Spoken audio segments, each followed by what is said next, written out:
Hallo und herzlich willkommen, greetings and welcome. Ich bin Jose in the fourth stage of the final summer tournament. I'm NightDarkWolf, I will be your host for today, and I'm joined by CoreData. Hello. As I said, this is stage 4, which was the favorite stage. Each player brought a deck that they deemed as their favorites. Obviously, we cannot make sure that it is their actual favorites, because it is also a tournament, so you have to bring the best deck that you also like to play, and that's how everyone was settled on a deck here. So today's stream is the December 6th stream. We're going to be covering the favorite stage, followed up by a stream again on January 3rd, followed by the final stream on January 31st. As mentioned, today we're taking a look at the favorite stage. So this is going to be stage 4 already. We have gone through stage 1, 2, and 3. The next stream will be the normal stage, which is going to be a 4-deck conquest with a single ban. And then the final stream, I do believe, is going to be a ludicrous best of 11. How else to finish this? As you can see on the other side of this overlay, we have 6 players remaining out of the original 8, because me and City Tucker, we were eliminated last round because we had the least amount of points. We will have the second elimination after this stage, so everyone down there, Ares, Megacat, Nocturnal, will have to fight for these points today, while in the earlier stages, 25 points was the maximum you could get. Here, if you go 5-0, you could get 40. 4-1 will give you 30, 3-2, 20, 2-3 will give you 10, 1-4 will give 5, and if you go 0-5, then you get 0 points. As we already said, this will be a round robin, which means everyone plays everyone else. This means that we have 9 matches on this slide, and then we have 6 matches remaining here. So we will have 5 rounds, 15 matches played total. We will do a 5-minute break after each round, so one round is in one row. As you can see, all the players are seated there. For most of the rounds we will spectate 2 matches, but for example in the first round we will do only 1, and in the third we will do all 3. This is how we will go today. So, getting into the deck lists, first and foremost we have Endozoa, who has brought, to probably no one's surprise, Empire Aggro. This was, at the end of the game, the tournament deck list. Everyone was on Empire Aggro, so it's no surprise to see people, and I'm going to spoil it, this is not going to be the last time we're going to be talking about Empire Aggro in this stage, but Endozoa's list is a fairly standard variant of Empire Aggro, curving a little bit higher than some other players like myself and Ross Beardall. We normally curve a little bit lower, going as far as Clivia and Razum Dar, but other than that, it is a fairly straightforward aggressive list. Playing things like Shining Saint in the 2-drop slot as well is very interesting, as well as the single copy of Aldvloth the Assassin, another very interesting inclusion in this list. Also 1 copy of Edict, just as a piece of hard removal, just in case your opponent is getting out of hand, or you need to remove, say, like a Lava Atronach or something of that manner. That is not necessarily the easiest thing to remove for a deck like Empire, but a very solid list overall. Next up we have Ross Peardall, and again, Ross is on Aggro Empire, shocking no one. Ross, like me, was a big believer of Osa in Empire, so glad to see that the Osa has in fact made the cut here. Again, curving a little bit higher into the Clivia, the Raz, and Wilds Incarnate, giving you a little bit of card draw in the late game. 2 copies of Edict of Azure, again, just deal with the big late game cards that certain decks are aiming to put out. Things like Aelid Guardians, for example. One interesting inclusion I want to point out here is the 2 copies of Penance Oculus Agent, just a pseudo silence. Next up we have myself, and I am on Rage Guildsworn. This is a deck I was fairly comfortable with, and I was expecting quite a lot of Empire aggro, so I decided to bring a deck with a lot of prophecies and a lot of early game interactivity in the form of Executes, Rapid Shots, and Skaven Pyromancers. Just overall a very standard version of Rage. I don't think there's anything too stand out in here. I didn't really bring too much tech either for this round. I was expecting, like I said, a lot of Empire aggro, so the deck as stands is already fairly well teched into aggro. So yeah, just a pretty straightforward version of Rage. Then we have Megacat on the 3rd and final version, I believe, of Empire Aggro in this top 6. Curving very high again with the Wilds Incarnate, running all 3 copies of Wilds Incarnates. No Raz, no Clivia in this version though. Again, on 2 copies of Edict, and playing a copy of Defensive Bruma as well in the mid game as a extra board-wide buff to go with the triple Oathman and the triple Fervor. So Mag is able to stack a little bit more buffs in the sense of like board-wide AoEs versus like Endo and Ross Beardall. Very interesting list. Again, Empire Aggro just kind of became a very standardized deck towards the end. So yeah, very excited to see this. I'm excited to see how the variants play into each other. I think that's going to be very interesting.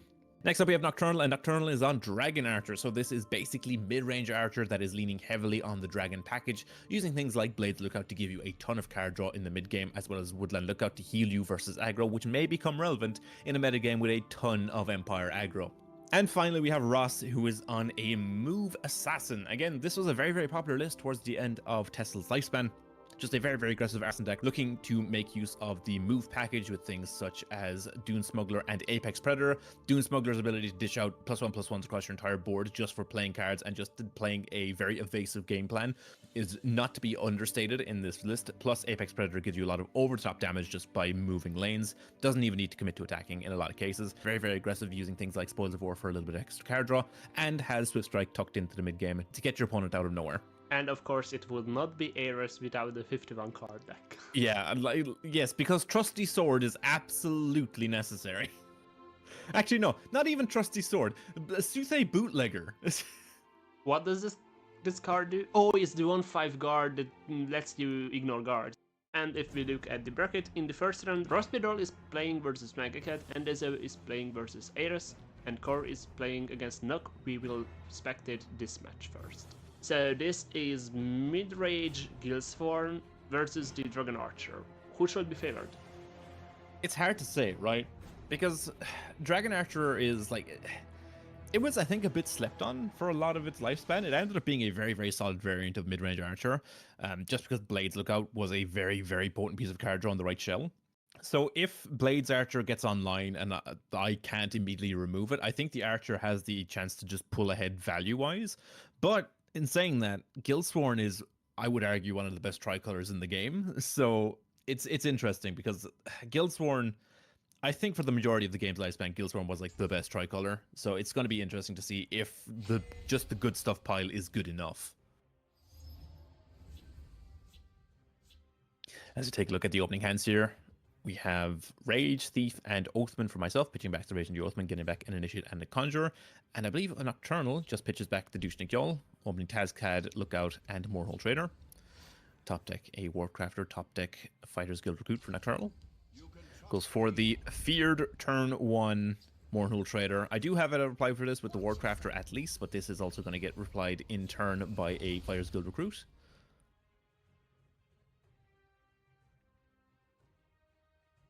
Could also just ring the Lookout. Does, in fact, go for the Lookout. Yeah, take the trade, develop Thief.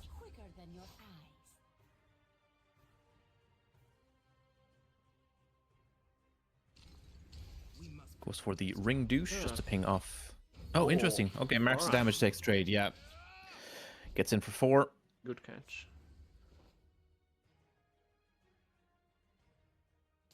Hand looking very rough, just deploying a golden issue here just to soak up some damage. You have to Temper Conjurer next turn, but it's not really defensive, and then there is Fingers. Yeah, I'm basically just trying to not take as much damage as possible here to last me until the Fingers turn, essentially. No, has turned the second traitor. Yeah, which is bad for me, because I already can't deal with the first one. Knock gets in for 7 here. Again, 0 prophecies hit, but this Skaven is like not the worst in the world. And he doesn't play the FGR. Holding it to be a little bit more reactive, I would assume.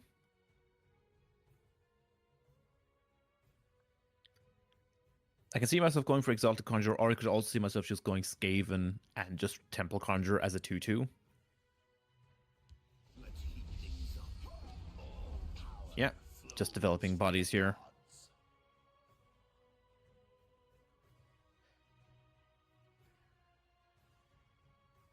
Nocturnal likely going to just go face for 8 here.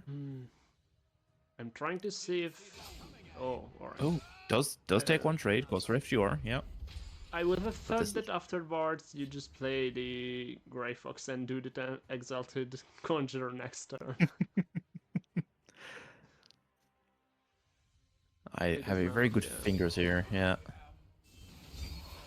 I was trying to see if he goes face for 8 last turn, then what are his chances of actually getting to lethal, because there is the Taz, which is 8 damage to face Ooh. in a few turns, but you have guards. Yeah, Blood Dragon comes down right on time for Belligerent Giant to immediately flip it back to hand. This does lead into a very good Psy for Nocturnal here, though. Removes the guards. Second Blood Dragon for Nocturnal off the top. But Psy does in fact come down. I think this is an entirely reasonable Phalanx Exemplar.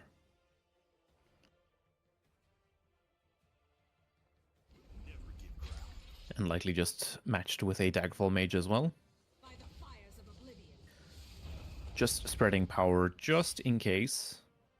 Swift Strike off the top into a Flame Spear into a Shear Point. I could say just next Shadow turn you Shift have does set up a Tascad. lethal. Yeah. Question is if you can go for lethal next turn. It is 5 plus 6, 11, 13, 14. You would need 5. You have 4 in hand. Yeah, Nocturnal knows I still have 2 initiates in deck, and he knows that hitting an initiate does just immediately pretty much lose him the game, I would imagine.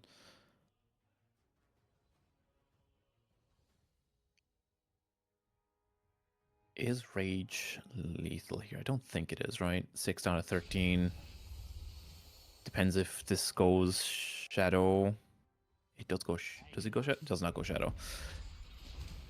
Is that still 12? No, it's nowhere near. Yeah, if the if the FGR had gone Shadow, I think I had lethal at Rage, which is very funny. Yeah, we just make a Flame Atro. I just need the 2 ticks of healing here, essentially. And with the 2 ticks, you will be out of Tascad range. Yeah, because you can't play the Shift and the Tascad in one turn. It does find Belligerent Giant off the top.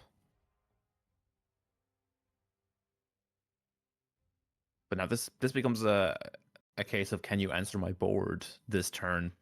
Just because you're dead on the crackback here, so you do have to spend damage to remove some stuff here. You see the Tascad come down. Gets the breakthrough damage in. Oh, breakthrough. Oh, it's exact lethal. Never mind. Yeah. I totally forgot. Breakthrough. Yeah. We both did. A very, very, very close game. All right, that is deserved. Yeah, God, how? So I'm so used to Tascad just dealing 6 to face. Yeah, customers forget about breakthrough there. All right. To be fair, Tesla's been down for like over a year at this stage. Okay, you can't blame us. Again, in game 2, opening hand is Daggerfall, Cloudrust, and Discerning Thief. Opening hand for Nocturnal is Lookout, Scourge, and a Mournhold Trader. Interesting, you kept also Cloudrust. off the top. Yeah, Cloudrust is just really, really good in board-based matchups. If I can stick a creature at all, Cloudrust just becomes infinitely more powerful. We find a 2-drop off the top. Fantastic top deck. Doesn't quite answer the Trader, but we don't really need it to. Execute off the top. This is not the matchup for Execute. You say that, but there is a Sanctuary Pet in the hand of Nocturnal here. Yeah, it's Sanctuary Pet and FGR that are the targets. Yeah, but we also have Cloudrust to help enable the executes. Find a Rage off the top. I believe this will be just trade and equip. Yeah. Just trade and I think Discerning Thief. Yeah. Where with the goal of cycling off the tome next turn.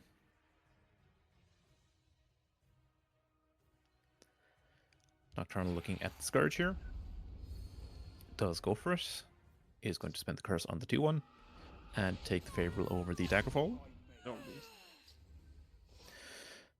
Guildsworn Apprentice off the top. This is a fine Cloudrust. If I want it, I can Cloudrust, Lookout, take the favorable. But I really want to cycle this tome.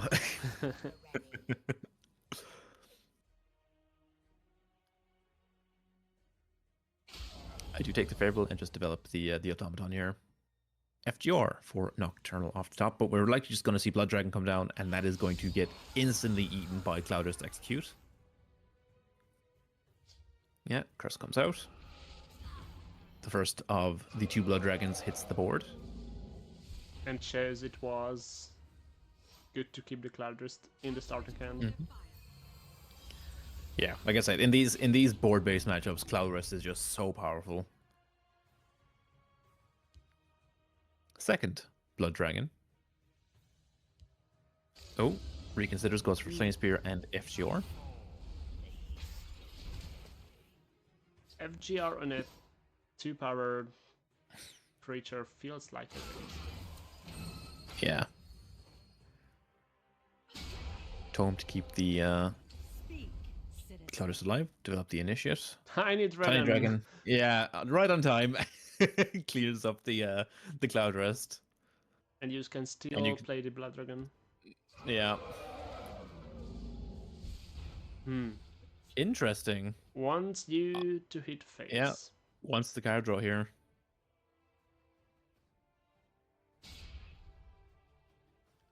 Blizzard Giant for Nocturnal. I will oblige, giving him 2 cards. We'll develop Skaven here just to have a body in shadow.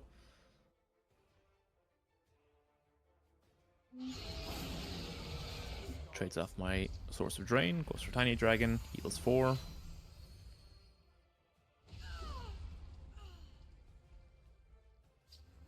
Shadow shifts the Blood Dragon, cycles a card.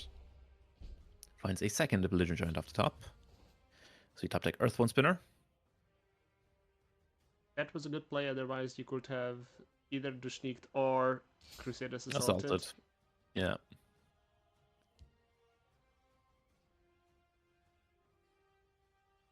Like, the question is, like, what am I silencing here? Am I silencing the dragon? No, I think I'm silencing the card, the healing. Interesting. Okay. Just removing a body. And you try to play it field. If Nog does not answer, you have the rage, you have the assault. So he is forced to trade. Kano. But Tazcad, yet again, stuck to Nocturnal's hand this game. We do hit a Prophecy this time. Prophecy Cloudrest after everything is already attacked, I believe.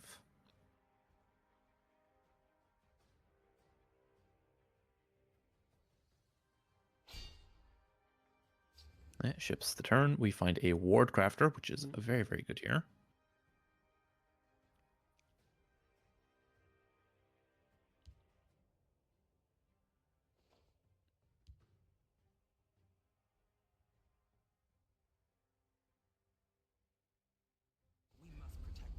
So douching off the 3-1 here. I would imagine I go for Ward Crafter and then Raid, or Ward Crafter Assault. Yeah.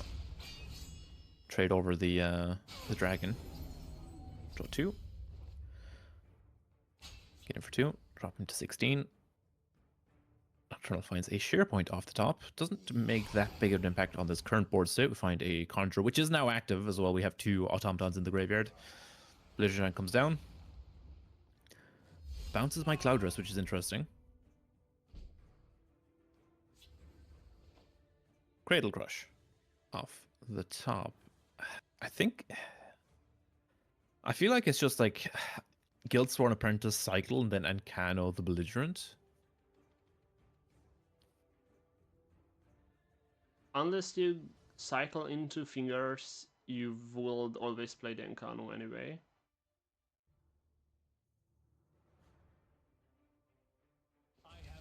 But I'm also I'm guessing wary of what the prophecy, if I hit a prophecy off the rune break here. Drop Nocturnal to 11. Go for the Apprentice. Find the good thing a Discerning with this Thief. Apprentice is that it will set Test to health, which means you can play the Cradle next turn and trade with the 4/4. Or just go for lethal. You're getting close. Yeah. Yeah, this is a game of inches. Basically, myself and Nocturnal are slowly trying to whittle each other down into a range where we can maybe kill from hand. Because Nocturnal still has, I believe, Raz in the deck, as well as like Cliff Racer. If I'm not mistaken, there's Cliff Racers in the list. There is no Cliff Racers in the list. I am, in fact, mistaken. And there is no Raz in the list, so I'm completely lying. But there is 2 copies of Crushing Blow, so there is reach in the deck. Thing is, you have a Rage and an Encano.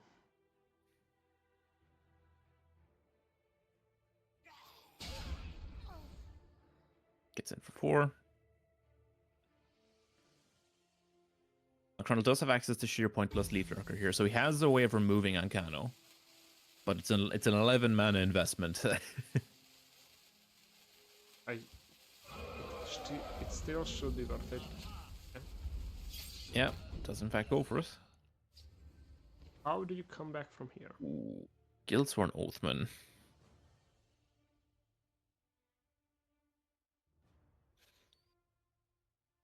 I feel like the only play here Like, is Thief, Rage, but it's still bad. Like, you can... I think it's Guildsworn Oathman plus, like, Hive Defender.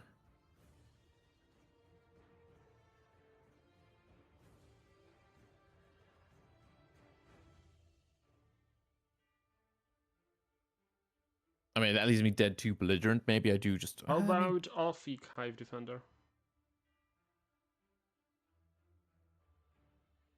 Oh, I see the line here. I'm going for Cradle Crush plus Oathman. I can use the Forked Bolt to ping off the Leaf Lurker.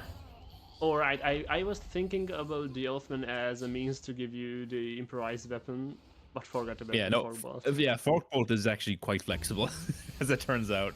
I do break a rune here, which is unfortunate. But the Archer doesn't really have prophecies, I don't think. There's like 3 in the deck, if I'm not mistaken. And if you check that it's just there the is recruits. just the Crushing Blow as reach. Yeah, I remember being incredibly like stressed out in this series Rust Nocturnal, because every single game I was in range of like Crushing Blow.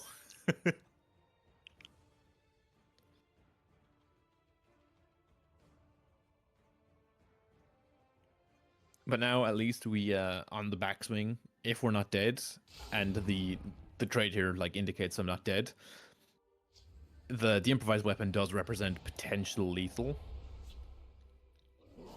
even like through a lane of guards. Oh. Sanctpath. Sanctpath is 3 damage to Nox's own face.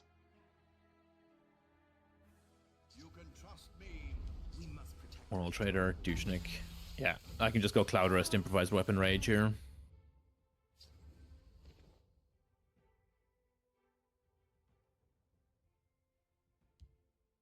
Yeah, which is pretty, I think is exact lethal, if I'm not mistaken.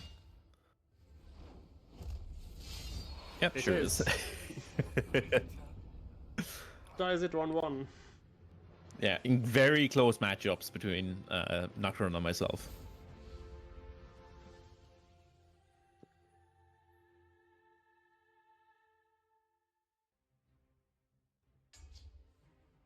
So we get into game 3.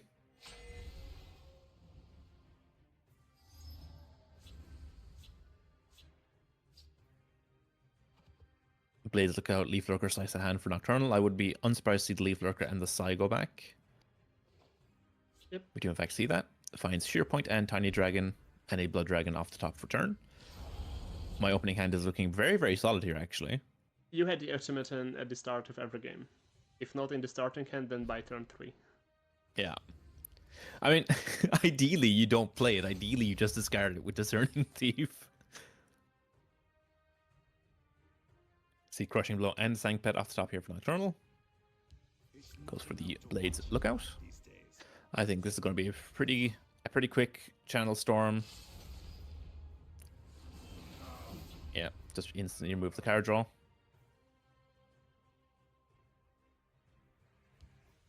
Mournhold Trader for Nocturnal here. Likely going to be met with a Ring Phalanx. Oh, okay. Right. Go for Ring Exalt. I mean, this is, yeah, probably much better pressure.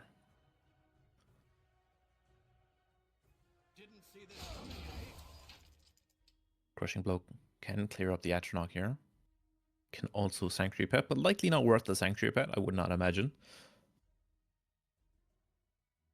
Nocturnal does have the second Lookout. Thing is, you have 5 Magicka. You would want to play 5. You have the Tiny Dragon, but you can't really play the Tiny Dragon here. But then, like, the question is, it for the Mortal Guardian. Like, what's like the question here is, what are you shackling? Because if you shackle the astronaut, I just trade the you're forced into crushing blow here just because the shackle, no matter what you shackle, is not good for you. We take the trade, we get our 2-1, just play a phalanx next to it. Rapid shot for Nocturnal.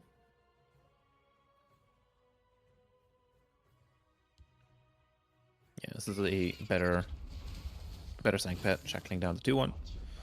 Goes for Blades Lookout. Find a circle, or Golden Initiate off the top. Not Circle Initiate, Jesus. It's a very different card in a very different color. Now Nock can just use the Belly Giant, get rid of Phalanx. Yeah.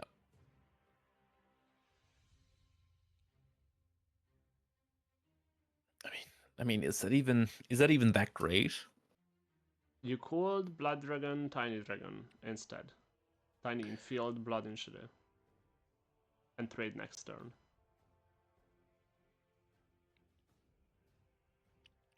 I mean, you can Rapid Shot and Sheer Point the Golden Initiate to keep the Lookout safe.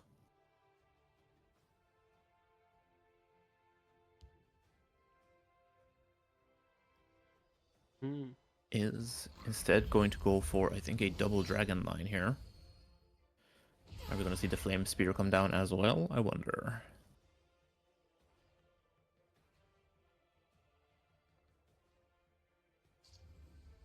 Rapid Shot. Pings down the Phalanx. And yeah, Flame Spear is going to come down. Draw a second card, finds a Reflective Automaton, gets in for 3. This offers Discerning you Thief. a good trade, but Nock will have the Sheer Point. Mm-hmm.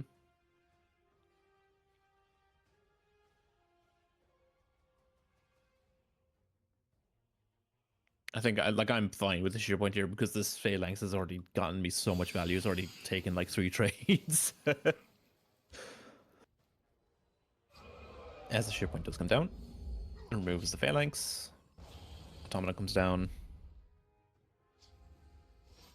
Javelin. If you go face, what do you discard? It depends on what the draw is because... Okay, so I do commit the Javelin here. I'm just trading. Oh. We hit one out of the 3 prophecies. It's only fair I hit one last game. There is a Dushnik Drone. Yeah, Dushnik lets him get at the Discerning Thief here. Now, Nock has to not overdevelop the board because you have an idea. Yeah. Oh, Sorry, a memory from this game has just come rushing back.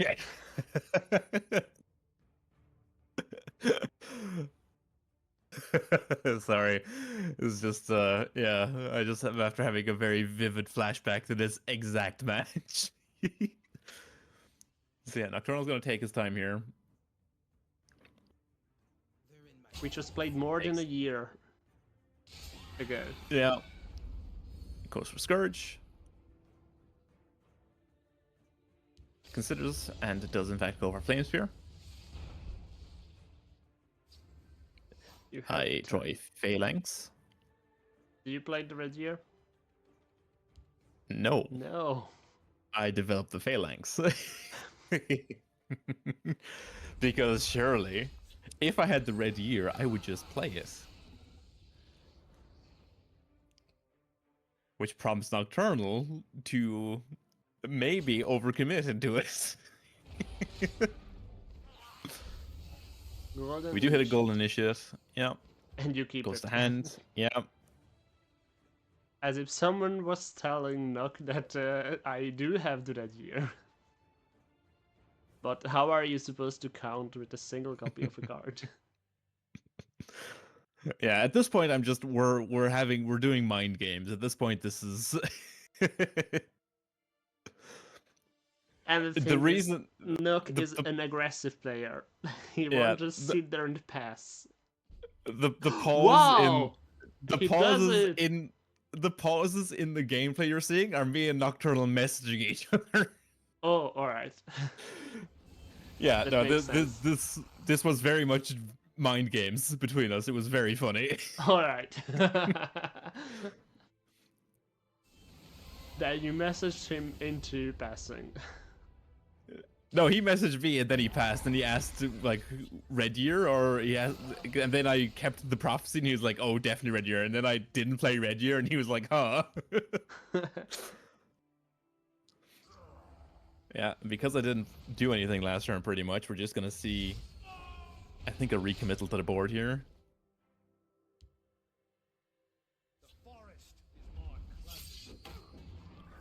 So Yeah, 2 turns ago, you did not play. 3 turns ago, you did not play Red Year.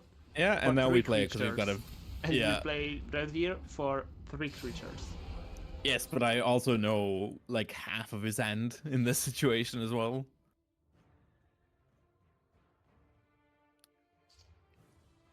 Yeah, so curse. Problem is, the rest of his hand isn't looking that good. Yeah, so the Red Year on this board ended up being a lot better. Oh, this is a very good rage.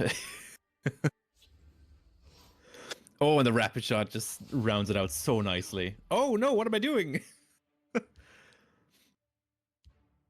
I had a perfectly good rage clear. Why didn't I take it? I'm playing too fast, I guess. I could have just rapid shot at the 3/4, played the initiate, and then raged, cleared the field. Oh no, that's a sign. Yeah, sigh. Yeah. I just saw the 7 and oh. I guess I removed 3/4. Yeah. Why didn't I take the rage there? That's. Mind games. Well, no, I think I was just stupid. I think I just didn't see it. Yeah, I took a bunch of unnecessary damage. I took like 8 unnecessary damage that turn. But we have a full hand committal from Nocturnal, and this does get cleaned up by a Hive Defender with Rage, so... I'm surprised he played the FGR in field. Yeah. Not fearing that you could have something in hand. Like, you had the Dawnbreaker. Yeah, and with the Dawnbreaker in this situation, anything sticking is lethal. Goes for Automaton, gets to shift it for a card draw. Finds Grey Fox. And it's something. You should have found the Grey Fox earlier and Red Yeared you with your own Red Year. That would have been the play. Yeah, he can curse off the 2/1. Is there anything in my graveyard?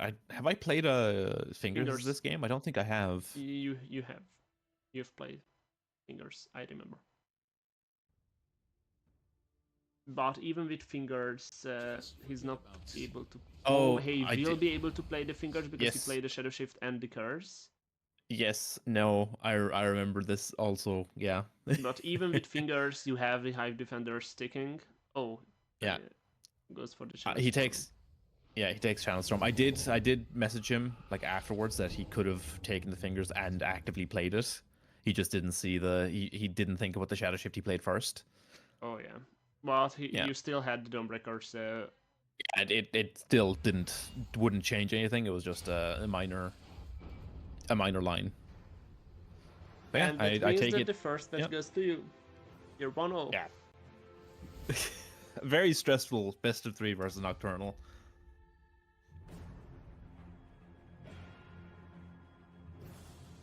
And with that, the first round is finished. Crossbit won 2-1 against Megacat, Endo won 2-1 against Adas, and you won 2-1 against Nocturnal. So right now, you have all secured 5 points out of the 40 total that you can this round, and we'll continue with the next in 5 minutes.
And welcome back to the second round of the fourth stage of the Final Summer Tournament. We will spectate Megacat versus Eros first, and then we'll also take a look at Raspido versus CoreData. Endo versus Nocturnal will be played off screen, and we start with Meg and Eros. So Meg is playing Aggro Empire, or Token Empire, and then Eros is on Move Assassin. Any thoughts about the matchup?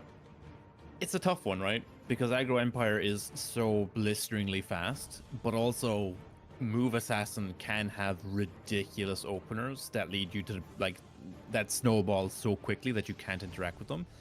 So it really depends on who opens what. It also helps that Ross has the one copy of Giant Snake in his deck. So against a Aggro Empire that wants to go wide, if he ends up finding the Giant Snake at any point, it will make a big difference. It's a big tempo loss for the Empire player.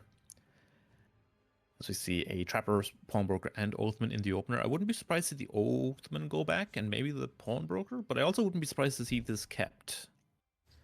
Does in fact keep, finds a Captain off the top. Opening hand for Ross is a Smuggler, Awakened Dreamer, and a Cliff Racer. Finds a turn 1 Mournhold Trader off the top here.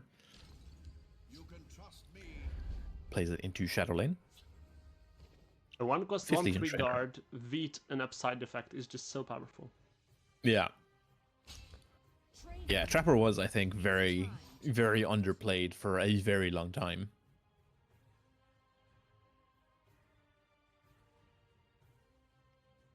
It just makes a lot of board states very, very difficult to deal with. Yeah, Ross does choose to take the shackle here just because having a 5/4 infield lane might be just good enough. Also has the Shadow Shift to get it out of range if he needs. Gets the Awakened Dreamer down, gets the Crown Quartermaster down, gets in for 3. You have to break the ring and equip the Steel Dagger. Although Max still has the Captain. Yeah. But also, if you're Ross, you really want to hold for Cliff Racer next turn. He is going to go for it though.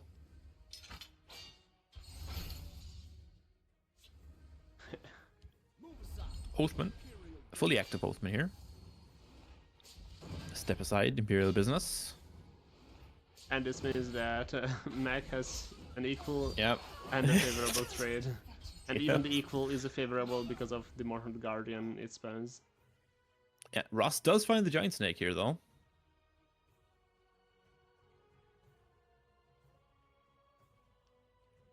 But Ross does not have a way of keeping this the Smuggler alive, but he can get it to a position, I think, where the Dreamer is not going to be able to trigger itself here, unfortunately. Oh, it is. Never mind. Oh. All right. Goes for board control. Makes sense since you're playing against tokens. Yeah, you're still losing your Smuggler here, which you're not entirely happy about. Well, at least in hand you don't have any more move cards. Yeah. Yeah, I mean, in theory, you're not getting any more value from the Smuggler for now, but considering you're playing Move Assassin and you have a bunch of move cards in your deck. We see a Mudcrab Merchant off the top for Mag here.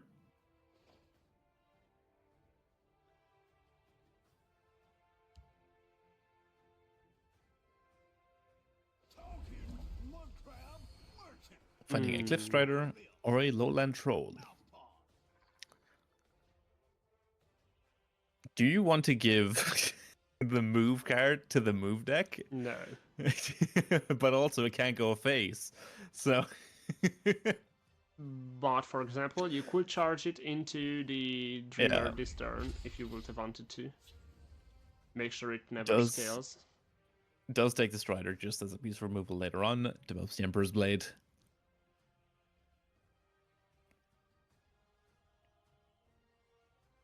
Yeah, the hand from Ross is not looking so great here.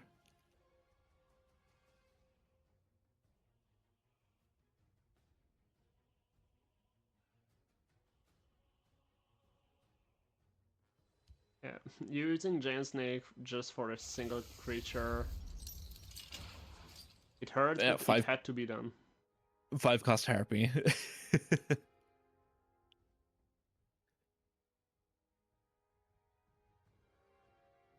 Yeah, max the damage on the 5/4 because otherwise it's just gonna get traded off for free by the merchant. Edict. Edict of Azura for Mag. You keep the edict for the lowland troll you just gave us. Yeah. Yeah, you've already seen there's no clean answer for this blade, so you're just happy to keep it safe for a turn.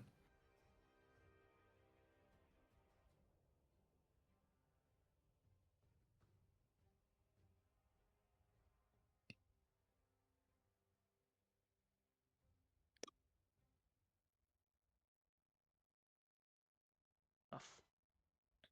These turns just suck for us.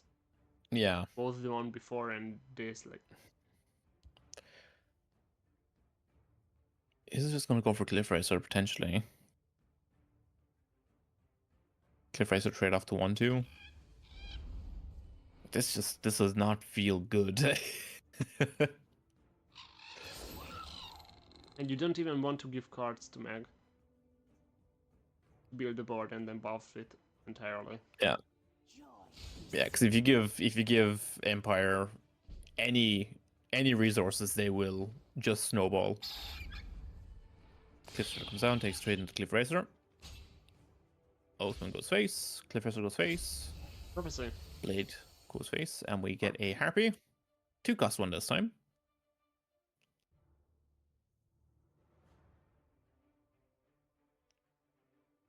Yeah, I think you play the Shadow. You want to take 3 into 5/1 because you've drawn Apex Predator here. Also finds a Lightning Bolt off the top. Yeah, this I think is just trade Apex Predator. I mean, you could even play the Predator in field, Dune Smuggler, or Dune Stalker it into Shadow, force it to move then again. you would have wanted to shackle the guard to not give health to Mag.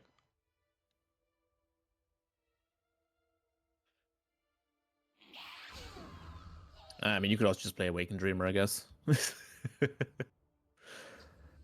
He's gonna go with the Dune Stalker.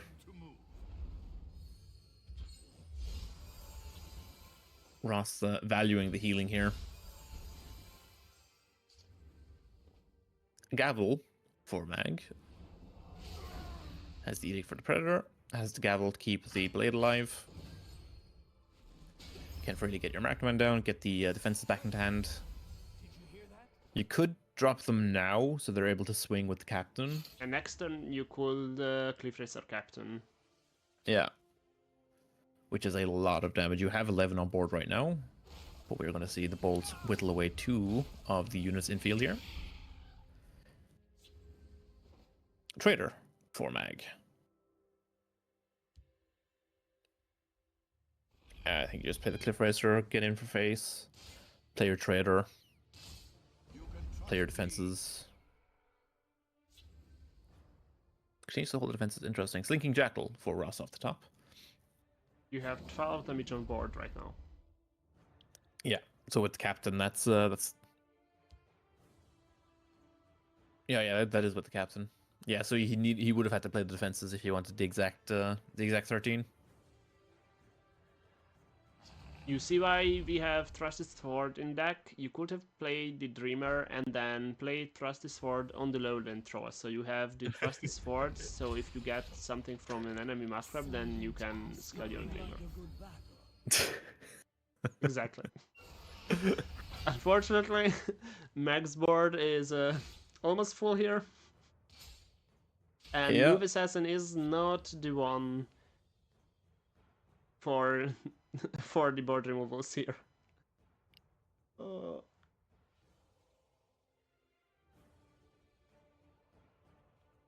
What Move Assassin can usually do is just do a miracle turn and then strike, steal sword, steal dagger, but it's still not enough this time.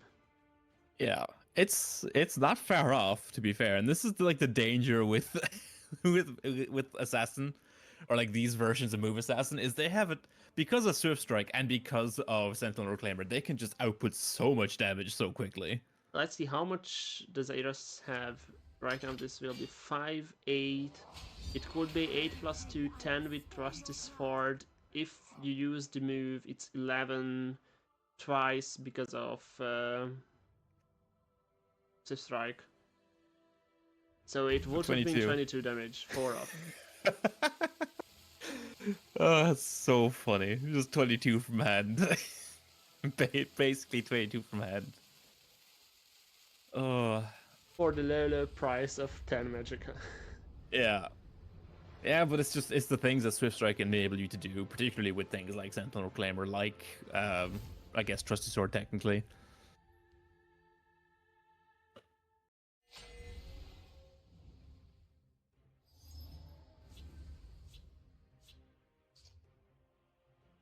And now the Empire is on ring.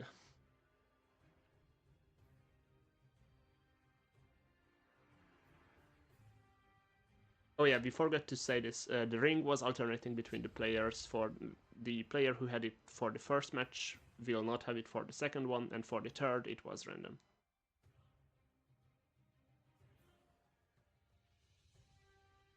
Hands, double trainer plus gavel for mag. And Ross has a Jackal, a Dune Smuggler, Building Speed, and a Blood Sacrament. It took me a second to read that. it's a one of in the deck, so it wasn't on my mind. You know why I know it's been 5 years since we started recording this? In the first ever tournament, I was able to see the card names. Right now, I cannot read them. Your eyesight's gotten that bad in 5 years. Yeah. We see a Saint off the top, but we're just going to see double trainer come down here. This is a fine Dune Smugglers. Move the Jackal, take trade into the 2-3.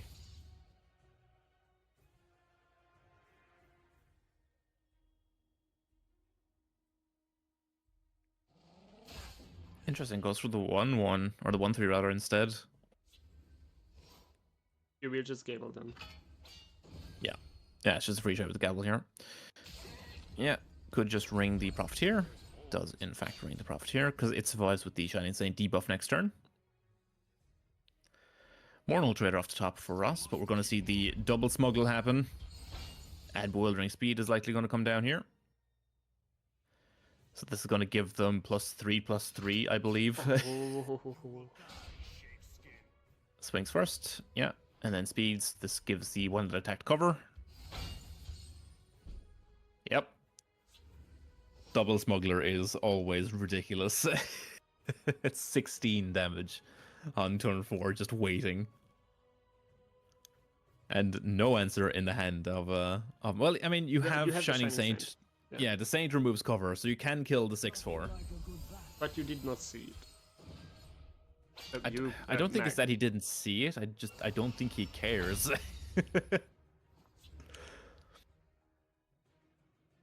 I think without, like, you have to remove the smuggler. Yeah, this, like, the 6/4 has to die in that turn. And playing the Shining Saint was the only way to do it. Right now, this is 18 damage. 18. +4 with Blood Sacrament. Yeah, it's 22. I think you just go for it. Yeah, you just shipped his face. Anasi doesn't do anything. Merchant maybe does something, plays a trader. Yeah, if anything sticks, Blood Sacrament's lethal. Nothing you can do here. I mean, you always see what's in the merchant first.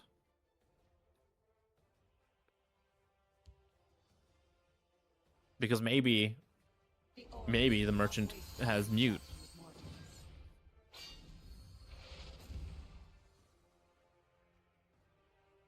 Okay, this lets you take the trade with the Profiteer, but this does not answer the 18 damage in field lane. I was trying to think if there was any other card outside of mute that would have helped you here. Okay, this does stop 6 of the 12 damage in field. Yeah, I guess. But you're still taking 3 in shadow, so... And you're playing as move. Yeah. Yeah, So yeah, the there's mark. a ball. Yeah. Yeah, not going for the Shining Saint that turn, I think, was a catastrophic miscalculation. I don't know if Mag just didn't see it or if he just didn't care. But that, yeah, leaving two smugglers alive is not is not how you beat a move. To be fair, you usually use the Shining Saint just for the -2 and the favorable trades. Mm. So you see Empire Recruiter, Eastmarch Crusader, and Shadow Shift in Mag's hand. Chronicle Gambler, Sentinel Claimer, and a Shrieking Harpy for Ross.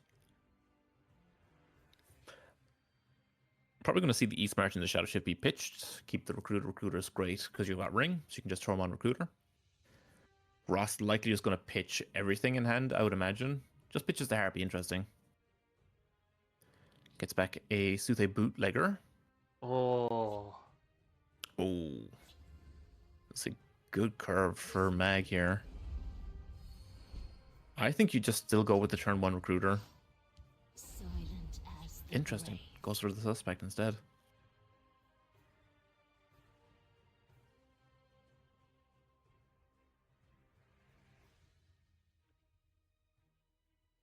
Don't underestimate me. Yeah, Bootlegger comes down just as a 1/5 guard. Profiteer for Mag. Goes for the Gambler. Probably pitches the Profiteer here. No, pitches the Recruiter. Actually, I'm curious, how many Recruiters is Mag running? Just out of curiosity. Okay, Mag is running all 3 Recruiters.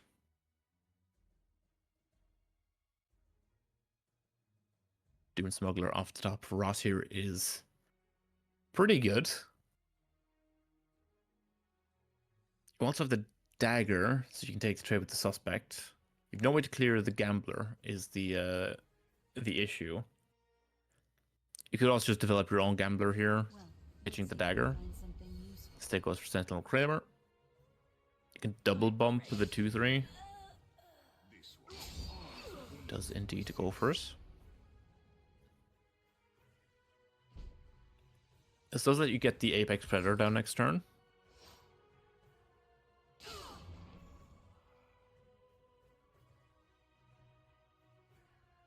You can play Blade, or you can just go double Profiteer here. Goes for double Profiteer, yeah. Yeah, just because Blade just gets eaten by the Reclaimer with the weapons. Do we just Ross finds trade Gambler? Yeah. Oh, goes No, for the no, Apex Predator. Oh, Ooh. Depressor. Yeah. Alright, I like it. Edict for Mag. We're going to see one of the 2 blades come down here. Plus Morgtong Aspirant. You know he has the Steel Daggers, so you're just forcing them out. Yeah. Yeah, you have to trade off the Cliff Race because you just get farmed by the Aspirant otherwise. Gambler going to come out here in Shadow, pitching one of the daggers.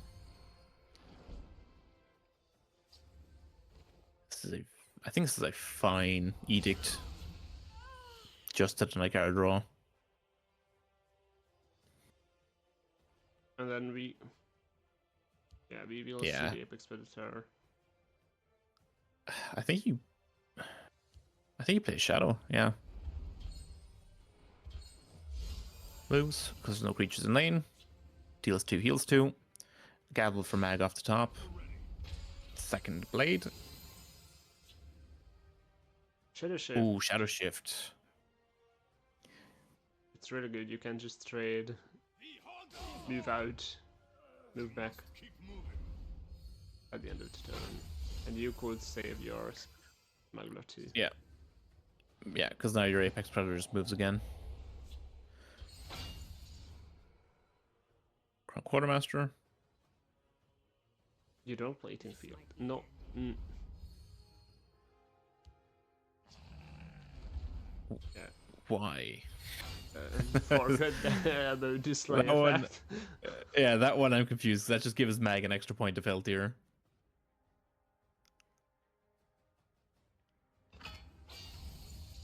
All right. Oh, yeah. Here we go.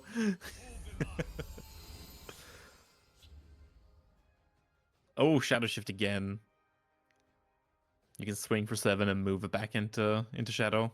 Is there any targets outside of Dreamer or the Execute in max hand?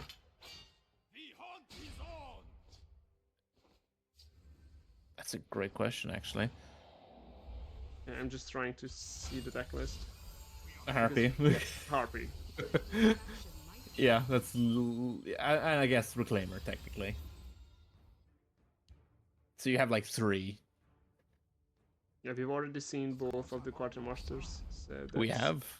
And so it's just Harpy and Sentinel Reclaimer, and we've also seen the Bootlegger already as well. Yeah. Alright, another use for the Trusty Sword. You use it on the Harpy, so the Harpy doesn't get executed.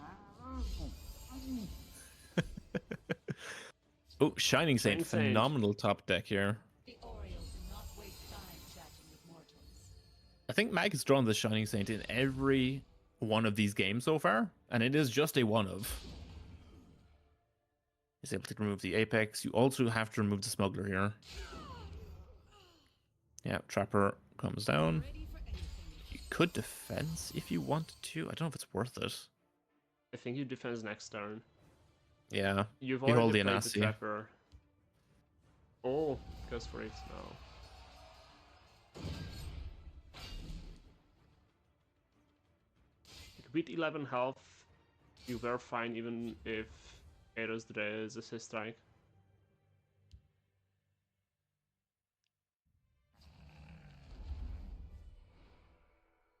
As Ross finds another Jackal off the top here.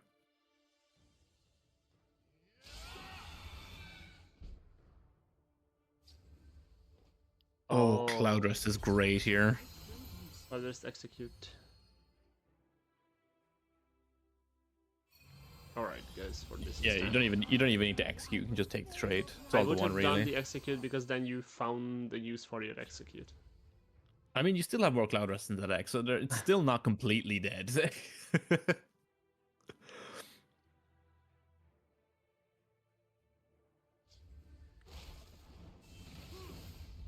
Bolts off the healing. Takes the trade with the Trapper. But your hand is empty. And your board is Yeah. too. Eros swings out the emote. Yeah, Mag is just gonna, I think, develop the board and wait a turn or two. He's gonna go for most likely 2-turn lethal.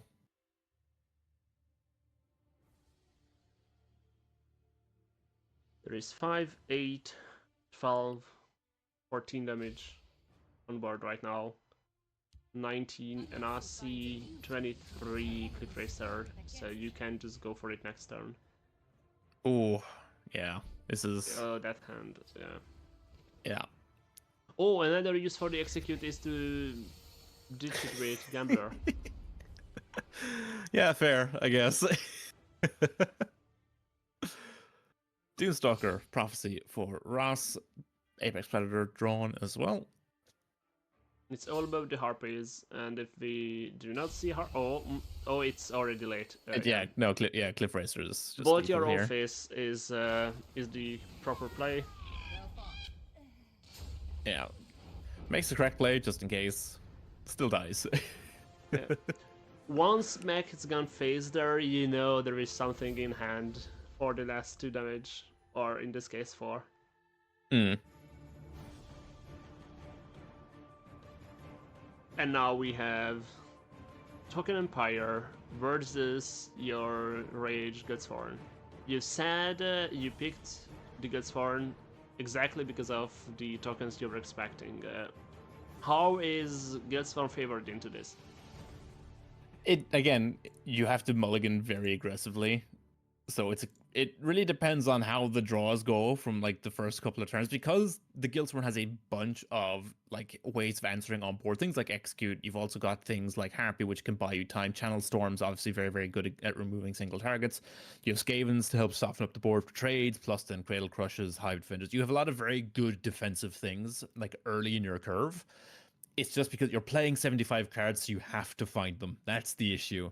So it really comes down to whether or not I can find the anti-aggro tools against the aggro deck. Because the Empire list is so focused on being aggressive, they will always have they should always, like, at least 80% of the time have a very aggressive opener. It's a case of whether or not the mid-range can find the answers on time. And as almost always in today's matchups, we will look very closely at the early turns.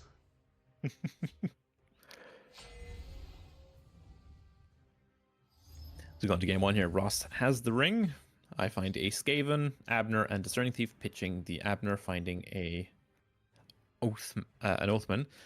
Ross pitches a Darkmane, which is very interesting to me. Has a turn 1 trader, as every Empire player has had. And I a think turn this 2 set. Young Mammoth. Oh Yeah. no. This is what I was talking about, but the having the answers to the early aggression. But my hand is a little bit too slow here, and the Trapper to help defend them can also just Cloud Rest. Cloud Rest and then you win. Yeah. Again, another reason I'm playing Guildsworn is it's got one of the highest prophecy counts you can run, which is like 15 in the tricolor, which are all very high impact prophecies. It's just, will I hit any? This is devastating. Yeah. If you look at the draws off the top of the deck, they've been very, very poor. And Cano into Fingers, into Conjure, into Alfiq. We'll just see the Apprentice Necromancer. It's still at 33. And you're close to lethal, and you have the Glyph Racer in hand.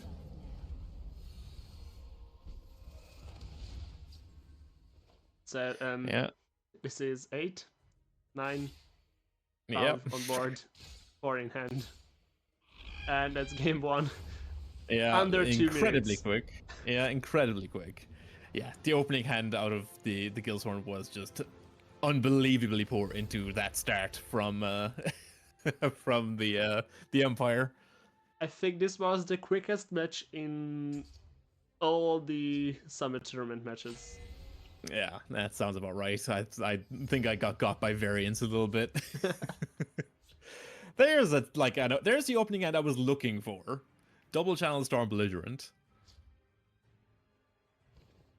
As Ross once again has Morehold Trader in hand. You did the Belly Giant, you get something even better with the Fingers. Yeah. I'm forced to pass again. Because I have somehow managed to not draw one of my 17 2 or 3 drops. I have 17 2 drops, 16 3 drops in this deck. They are my most populated positions on the curve, as I find the 2 drop on turn 3. Blatant Shadow, Okay, you Shadow Lane. want to set up the Channel Storm for next turn. Yeah. The defenses might Oh. put a dampener. And yeah, you the have defenses plus Oathman. Yeah.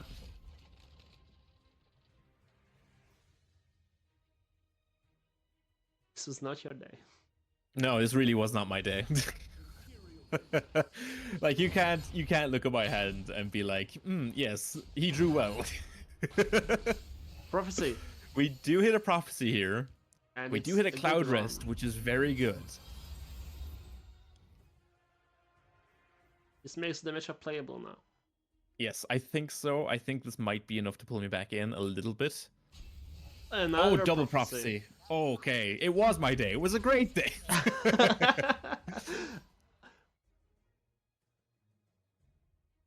Yeah, so I think, like, I can crash the 1-2 into the 5-5. I can, like, send the 4-3 face, channel Storm, clear off the trader.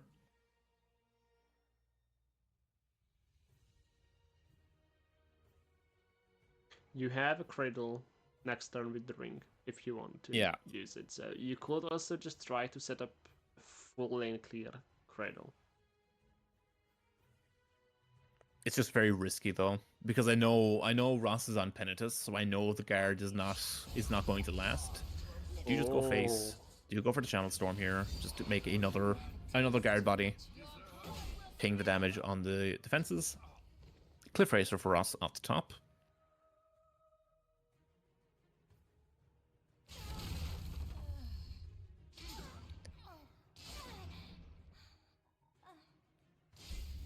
Now they're Oh, prophecy.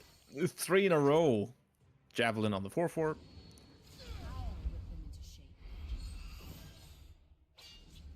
See, trainer and haunting spirit.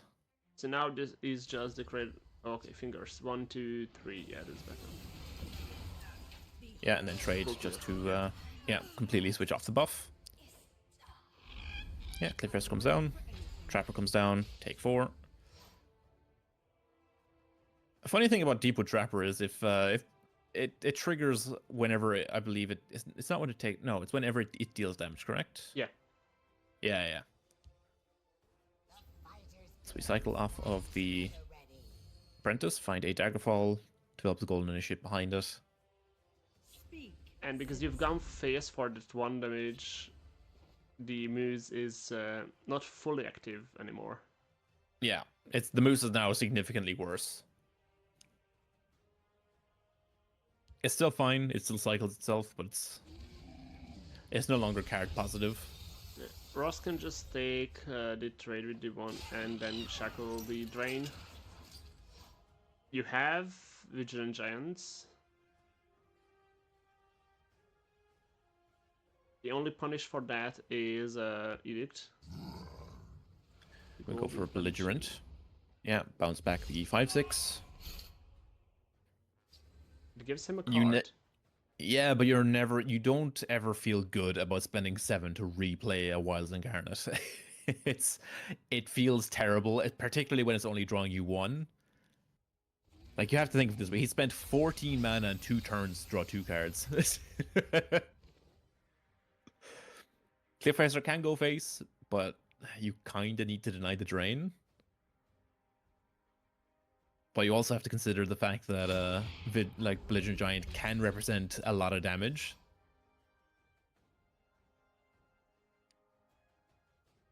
So we are able to get the drain here. Heal for 3. Storm now dealing 4. Just play the Belligerent Giant again.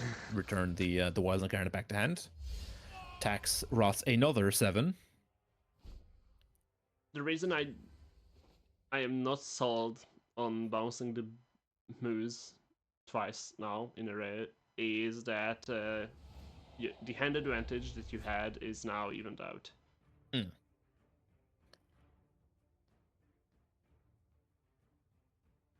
Yeah, the big thing here is the hand advantage. I don't think is the biggest thing in the world. I have removal. I have big threats that will soak up his board. The main thing I'm trying to deny here is tempo. And bouncing the Incarnate back 3 times has absolutely taken all the tempo away from Ross. Like, he's basically passed 2 turns playing the Moose, and now he's like, he has to consider, do I want to spend a 3rd turn playing a single Moose? This is the reason why things like Nagleaf are play when Belligerent Giant was like prominent, because it doesn't matter if it's drawing you a card or not, you're still spending an entire turn to get it out. Does take the trade here, but I have Skaven Cradle Crush here.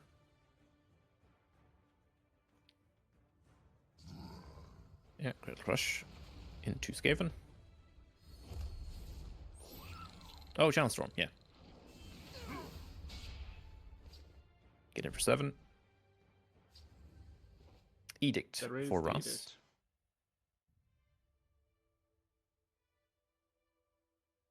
Also, Agent would have been another answer to the Vigilant Giant. Let's see what would you like, a 0/2 or a 3/2? I mean, he can't afford to give me the girl because it has drain and he knows I'm playing Rage.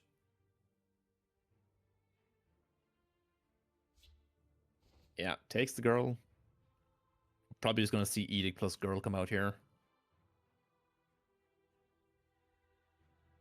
Like, you can Edict and you can Fire Bloom the Merchant, completely clear my board.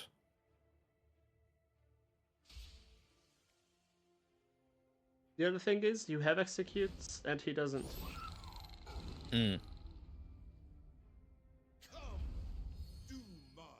So if it gives you the girl, there is just no answer to the 0/2 version.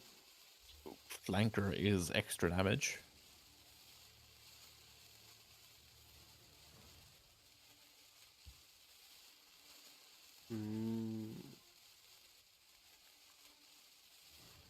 Little guard there is a bit risky. If you have rage, you would But have at unfortunately, 5, 3, 8. You would have won with rage. unfortunately, it's not the world we're living in.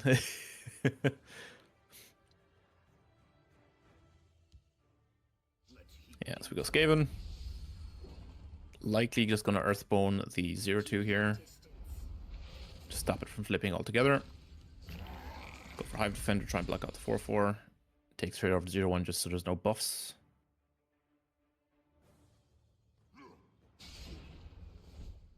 Ross finds a pit line here. Does he have lethal? 4, He does. He is exact lethal. Flanker +2 and Edict or Agent can get rid of the guard. Yeah. Yeah. Yeah, the flanker's exact lethal, which is very unfortunate here.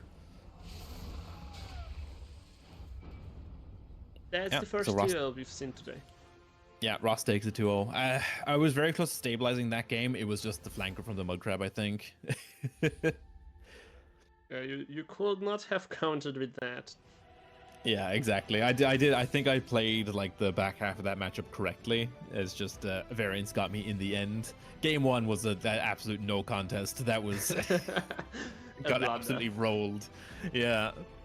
And with round 2 down, Megacat 1-2-1 against Ares, Endo 1-2-1 against Nocturnal, and Rospedal 1-2-0 against Core, which means that Rospedal won 2 series up to now, Endo as well.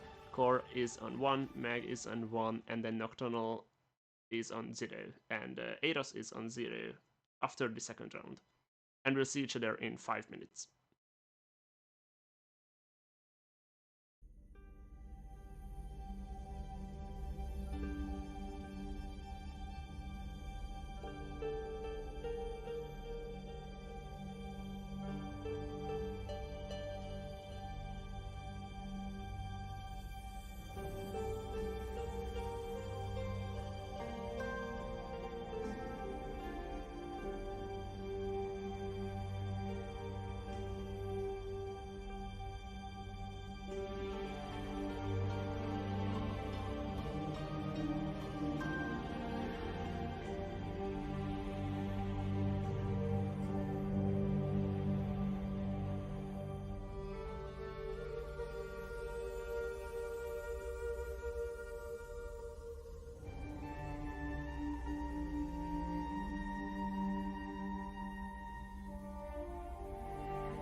And welcome back to the third round. We will see all three matches in this round. So we'll start off with Core versus Ares. This is mid Guildsworn against the move Assassin. Which should be favored here, or are they just even? Again, it really depends. Like there's the thing with like the move assassin is it can just kind of kill you from hand a lot of the time. So if the assassin is able to get on board early and the Guildsworn doesn't have the early interaction for the assassin will just snowball and win the game. But the Guildsworn has a lot of tools that help versus the move assassin. Things like the Earthbone Spinners, for example, things like Execute, things like Cloud Arrest, plus the High Prophecy Count may also come into play here. So again, it really just comes down to if the mid-range Guildsworn draws the correct tools early, and whether or not Ross like bricks or not on like a bunch of random actions. Yeah, this is why I asked if they are even, because as my understanding goes, this will be very much draw dependent, mostly on the assassin. Yes, correct. it's assassin, I would say, is favored here. Opening hand is Daggerfall, Mage, Harpy, and Execute. A solid opening hand actually out of the Guildsworn. Dreamer, Blood Sacrament, and Apex Predator in the mulligan for Ross. I would be unsurprised to see the Sacrament and the Apex go back. Does in fact finds a second Dreamer and a Harpy. Javelin. Mournhold Trader off the top. This is, I think, every single person I've played against so far has had turn 1 Trader. Without fail. Yeah, Mournhold Trader on turn 1. We do have Harpy to shackle for a turn. And that lines up into a decent Daggerhole Mage. Ross finds Baron Zaya off the top. Does shackle my Harpy in response. But we are just going to develop Daggerfall Mage.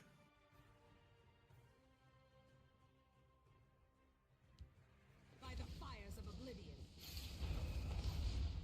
Second Trader for Ross.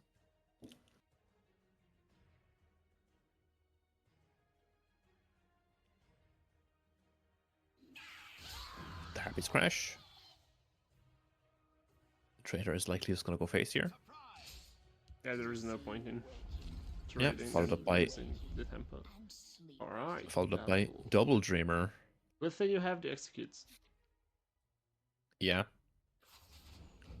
Rapid Shot trade, I would imagine, into the 2-2 and then execute the second one. So this does put Ross on basically being forced to trade before I get the tome value, which does save me 4 damage here. Plays a second Traitor and Reclaimer. This is like a fine Javelin on the full health Traitor. Could also just go for Guildsworn Oathman in Shadow. It's just a big body. It threatens to take a lot of trades. Plus the tome keeps it out of range of things. Yeah, we sometimes forget it's a 4/6. Yeah, it's big. It's not just for the effect. It's a very good stat line. It's a very solid creature all round. It helps that it gives you a ton of value in like the mid-range deck specifically.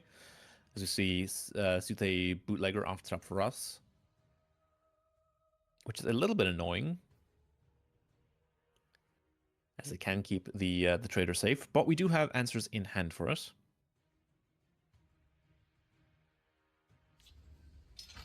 Ross goes for a Steel Sword here. It's going to get in for 7. Drops me to 19. 2 runes break. In for 4. In for another 3. Plus Bootlegger to keep everything safe.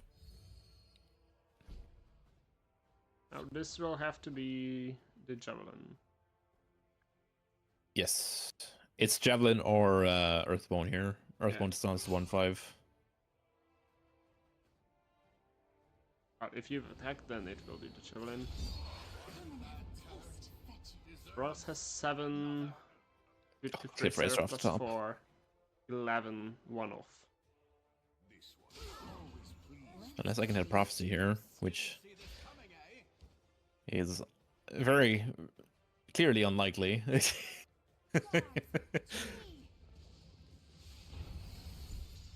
Yeah, Queen Baron Zaya. And we mill a spinner, which is unfortunate, but we do have Channel Storm plus Hive Defender, which is very good. You are safe for now. There is the Cliff Racer in hand. It's only 4 damage. Ados will need something to be drawn for it to make 5. Harpy. Shrieking Harpy. That's not 5.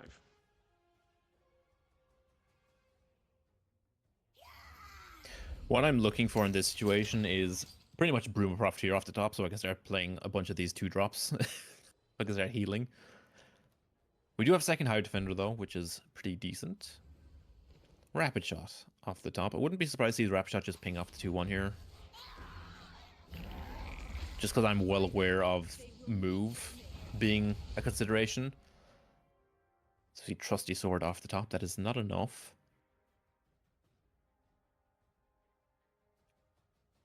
And if you're Ross, you kind of... you're, again, incentivized to take the trade. So I don't immediately get tone value here. Is it just to get it lower health?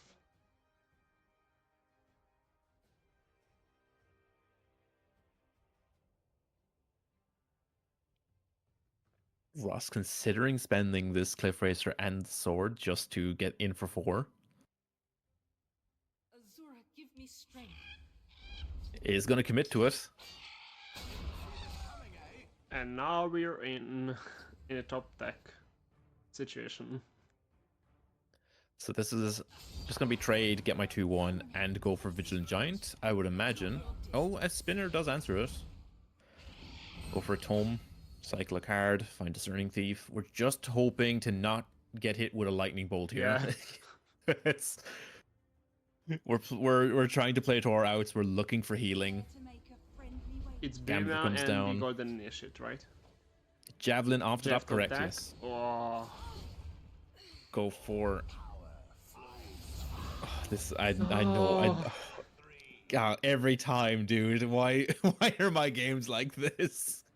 I'm just looking at it and I feel my blood pressure just rise in fear of that lightning bolt coming at any time. It's fine. Assassin can never do 4 damage from hand. It's unheard of. You have 13, 16, 18, 23. Oh, there it is. Oh. A formidable display. Yeah. Not really much I could do to stop that. We just didn't hit any healing whatsoever. Which is very unfortunate because we are on triple Profiteer, triple Initiate.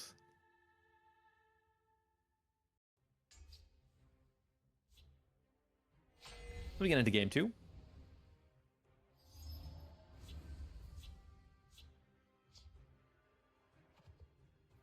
Find Warcrafter, Oathman, and Giant. Pitch the Oathman and the Giant. Find a Cloudress and a Thief.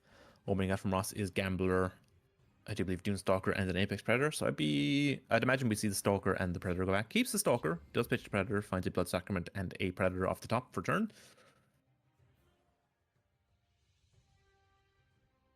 We have to pass turn 1, and this time you have the ring. I have the ring and I have a 2-drop. And I'm not getting hit for 4 on turn 2 by a Moorhull Trader, which is a vast improvement over every other game I have played so far. As we see the Dunestalker come down. Dupshnikal is fine. Develop Discerning Thief. Not concerned about taking the 3 damage here. Ross may be incentivized to just drop this Chronicle Gambler.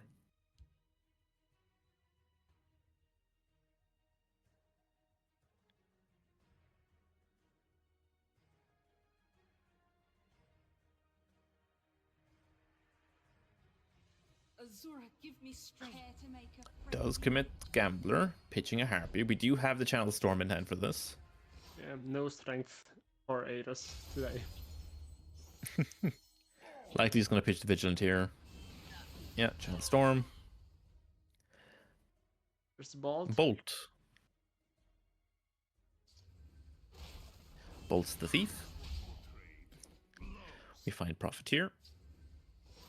Oh, Profiteer and Apprentice is very good here. Order. Yeah, there we go. And Double Ross Shadow will Shift in just hand. Shadow Shift, yeah. Yeah. I mean, you could also just take the trade and play Apex. Goes for Smuggler. Oh. He could, like, Shadow Shift, draw 2, and keep the Smuggler alive, technically. Could also Shadow Shift once, put it back into Shadow, take the trade with the 1-2. Interesting.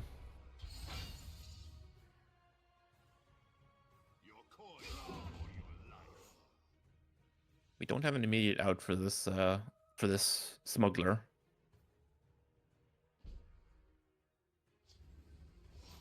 Phalanx Exemplar off the top.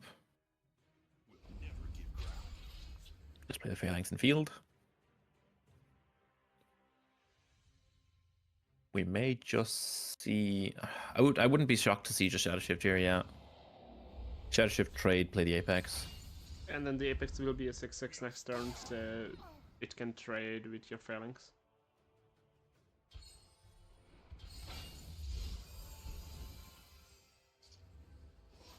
Cradle Crush. Yeah, snap, play that in Shadow. Left the hand as quickly as it entered it, as we see Ross draw a second Predator off the top and a Moorhole Trader. So it does have a clean turn 7 curve here. Yeah, you just trade, play the Harpy, shuckle the 2/1. Yeah, luckily I do have the Douchnik Y'all to answer the 6/1 that's going to be left behind.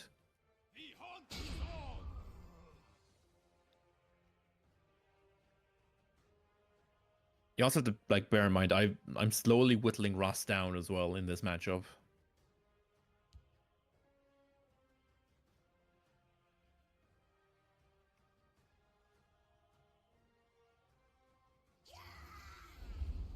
You only have to keep in mind the Strike potential, but right now we have not seen the Reclaimer yet. Yeah. Ross looking at Bloodsack here. Potentially just thinking about healing back up to oh, interesting, does go for the Swift Strike. Oh, Jeff. We hit a javelin. I think I should likely just hold this. Yeah, this could be a keep. Maybe Considering you defend it. it 4-2 if you want to. Yeah, I'm heavily considering it here. Because my initial plan was Douchnik Y'all, and I'm just considering, like, does this change anything? Oh. Interesting, okay. Then you are playing the Alfie. And you top deck a Javelin. We must protect our strong. Nope, No so just Douchnik. Douchnik Y'all ping off the 2/1. By the 8th they will meet. The attack full.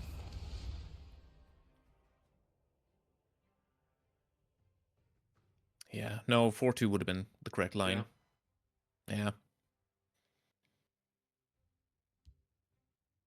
You're gonna see another Apex Predator come down. Another Dune Smuggler come down. Pass straight into the 3/3 here. No prophecies. The Ross will just have to trade. Does have moving shadows, so he can heal for another 4. This luckily is not going to matter, thankfully, because we have the Javelin. Find Rage. We have 6, 10. No base for lethal yet. You will just jab. In all the Yeah. cases here, yeah. I really would like to have developed the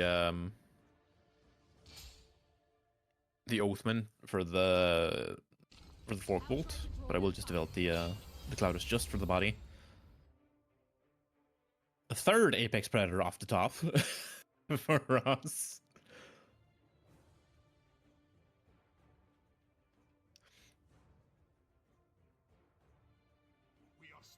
Gets in If for you 3. go face and you do the Azura, give me Blood strength. Sacrament, then you are in Lightning Bolt range, but because you have a 4 power creature and a 6 power Yeah. creature, it won't matter. Yeah, I can just skip it in here. Yep. Game 2. Again, incredibly close.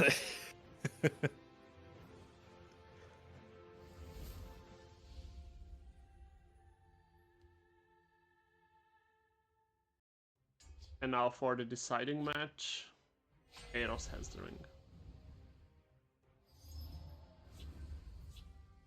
Sea Strike equips Predator and Gambler, and oh, oh, I could have seen you keep the High Defenders. Just Hive Defender Tron assembled. Yeah, no, in this scenario, particularly without the ring, I very much need to find early game creatures, which I managed to not do yet again.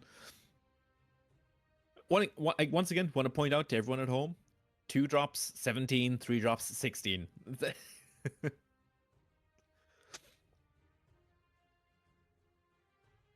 Luckily this time Ross does not have the turn 1 trader though. So we just passed turn 1, find another Hive Defender, so we're doing nothing until turn 4 right now. Azura, give me strength. Going to ring out a Gambler. We do not have an instant answer to this, which is very unfortunate. But can you top deck the Channel Storm? Unlikely. given how these games have gone. DFM.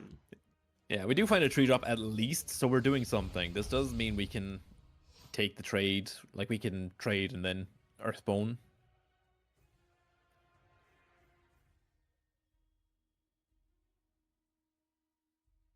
It's just going to Shadow Shift, which Shadow Shift and likely going to Bootlegger. You bet on the wrong side. Brings the Reclaimer into Shadow Lane. So this sounds like it's going to be a Hive Defender in field.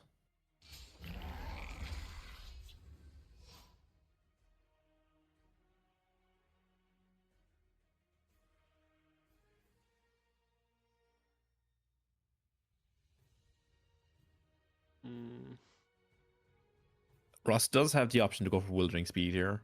He can hit me for 2 and then Wildering Speed hit me for 5.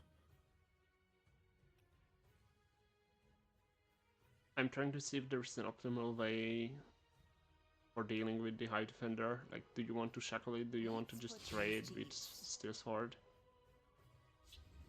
But we will see the Wildering Speed. Could go for Swift Strike here if he really wanted to. It's just going to harpy down, I would imagine, the 2/2. Just to make sure I can't remove the Gambler this turn. If Aeras decided to try to ignore the board and just go face, then shackling the 2/2 makes the most sense. You will just play the Phalanx now. Or I could even see the Dushnik, because you had Cradle for next turn, so even if the Gambler trades and is left at 1 health, Cradle would have cleared it next turn. Yeah, well, like I already have, I have the Daggerfall, so I can, in theory, still set up a Cradle Crush. The Phalanx just protects, like it offers me a little bit more in the line of like damage mitigation here. Like I know Ross can spend 2 daggers on these on the Harpy and the Quartermaster to remove the Phalanx. But if he's doing that, he's not able to Swift Strike as well. So Gambler was equipped with the Steel Sword, which is interesting. Yeah, so yeah, this Steel Sword kind of yeah, Bootlegger. Alright. I would have just assumed a Bolt and the trade on the Phalanx and then go face for 10. So it's gonna go Bootlegger here. Go face for 8.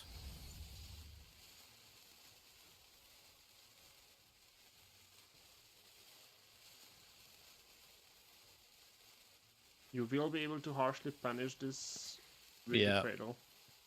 Yeah, Phalanx trade into the Bootlegger.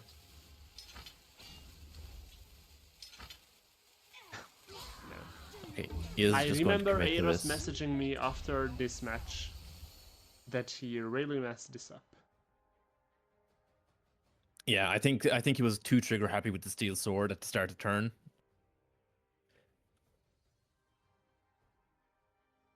We do hit a Prophecy here, and it is a good one.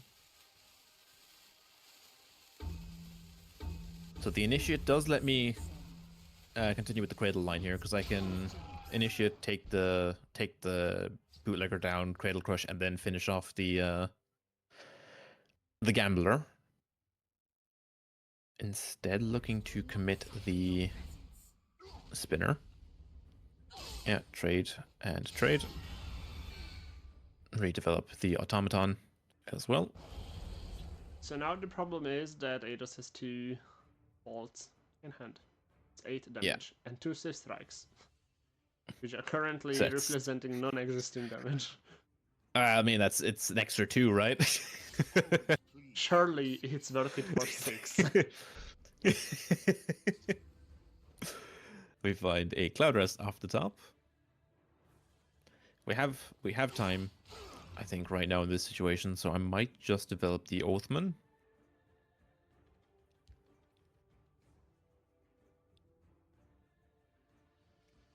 Forked Bolt. Having access to the Forked Bolt really helps versus the Smugglers. Oh, As we see the another third bolt bolt. off the top. You just need to find one of your blood sacraments. Or a Cliff Racer. But after you play the Hive Defender in the field, Cliff Racer will not be an option anymore. Yeah. Hive Defender, and I'd likely just play Tome on one of the guards here.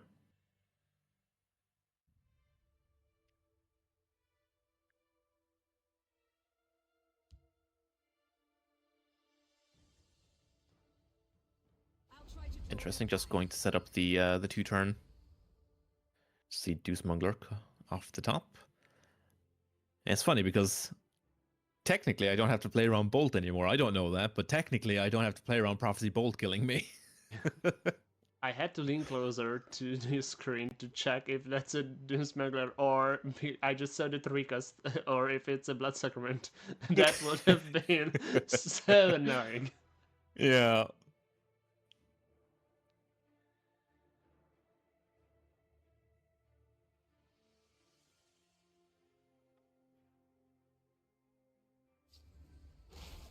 Does commit one of the bolts.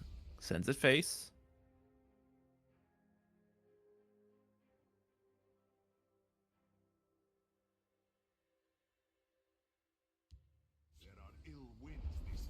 Yeah, that's just going to get eaten by the Outbolt.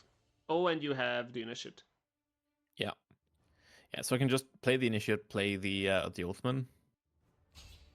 Get him for 5. Do have the Douchnik as well. Double guard. Citizen.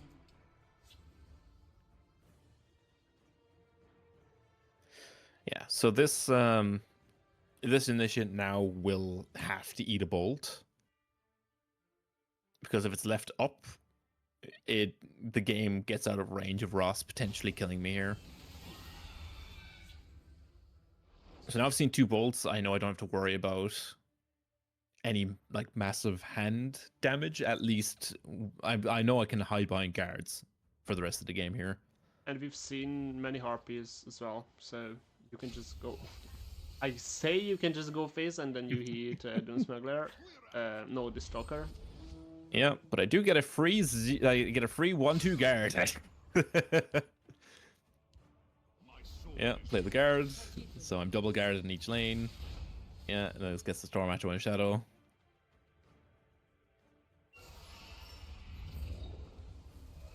So from here, I just kind of I can wait until next turn. I can like tome the Storm Atro. I don't necessarily need to give Ross any more cards this turn.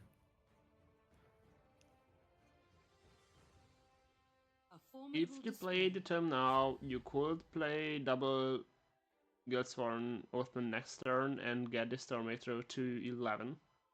Mm. Yeah, no, I think that it's just It holding doesn't the tone matter for at this point. flexibility. Yeah.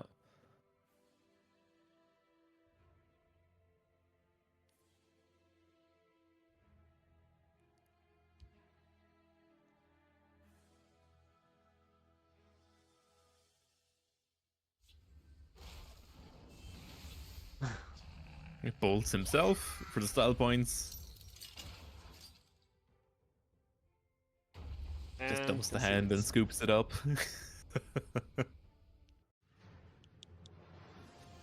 2-1 to you. Yeah, very, very rocky game 1.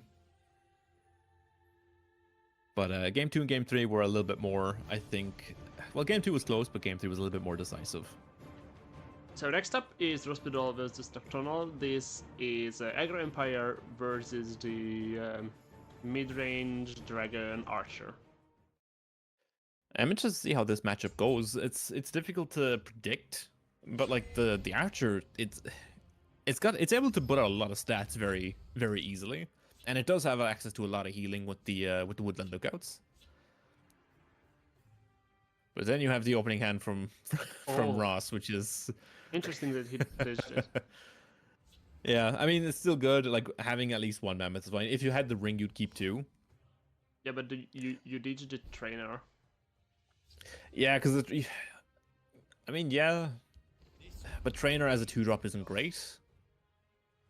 Darkbane, on the other hand, as a 2-drop is very good.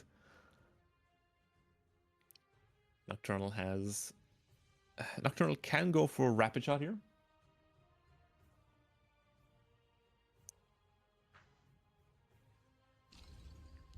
It's just going to ring out the Blades Lookout. Puts it in field to contest the Darkbane. Ooh, Trapper off the top for Ross is very good here. Do you play the Trapper and Slave to Magicka and spend, or you just go with Mammoth? I mean, the Trapper is good because you're like Nocturnal takes the trade, or if he doesn't take the trade, like you can, I don't know, you can set up stuff and then you can just reanimate with the Necro anyway. Rapid shot on the Mammoth, which brings it down within trading range. You have Leaf Lurker, so you could Shadow Shift to keep the Lookout alive, because you can ring Leaf Lurker next turn. Don't think it's necessarily worth it here, though. Depends on how much you value Shadow Shift. Yeah, I mean, it's not so much how much you value Shadow Shift, it's how much you value the Lookout here. But like, you know you're not drawing off it next turn because you're playing the Leaf Lurker.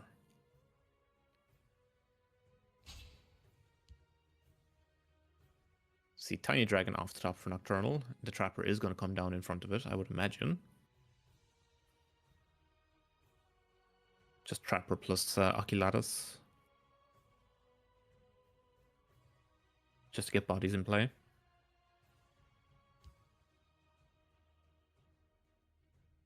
I'm ready for anything. Do you still guard it? Imagine. I mean, you could, right? I think you do. Yeah.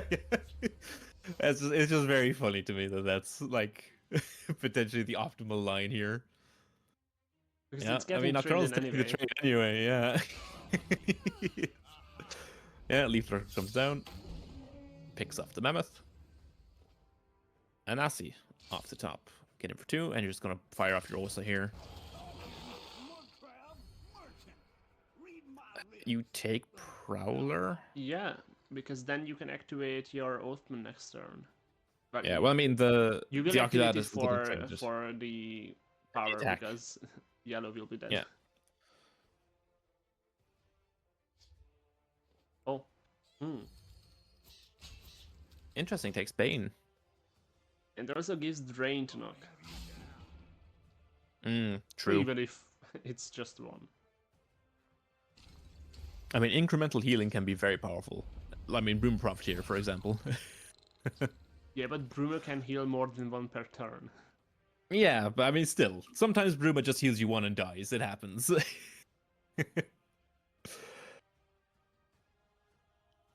Ross's hand is like not great. You can go for Necro here, maybe.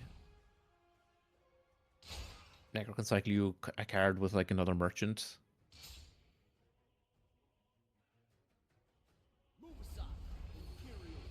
Sid just plays a 4/4.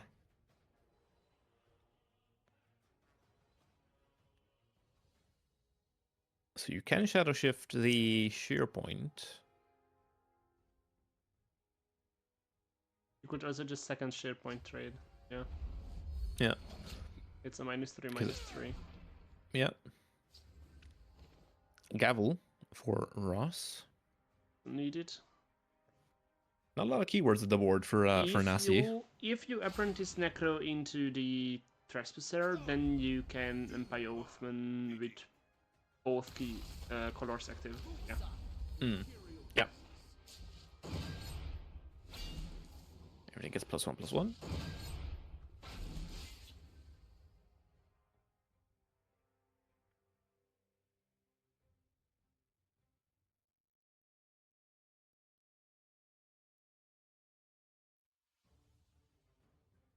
Valley Giant here just doesn't look so good. No, there. You don't want to Everything flip is the Necro, you don't want to flip the Oathman. Like, are flipping the you really crab does flipping the nothing. crab? Yeah.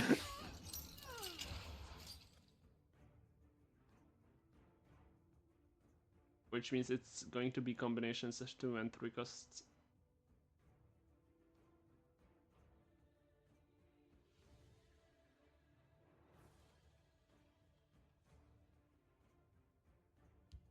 Tiny Dragon after the Elfman's buffs is just useless for now.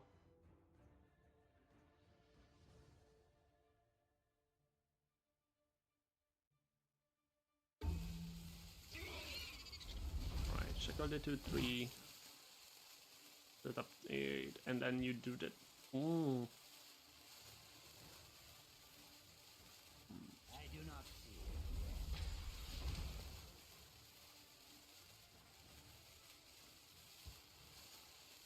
We finally have some keywords for the Anasi to steal. Oh, that's correct. Leaf Locker. Plus Darkmane. Yeah, Now I you think just you're. Yeah, this is a Nasi every day because you Anasi go face. you get. I don't know if you go face is the I think you're thing. close enough. Cause my instinct is like Anasi Shadow take 2 trades.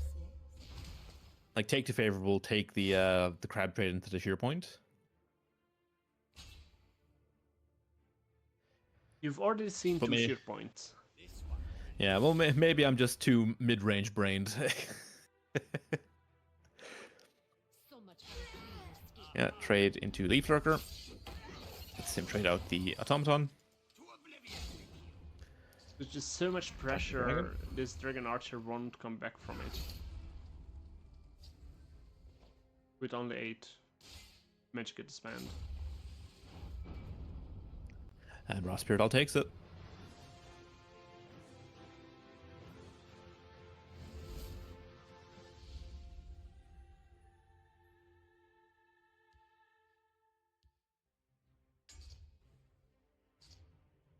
And now we go game 2. The Empire has the ring.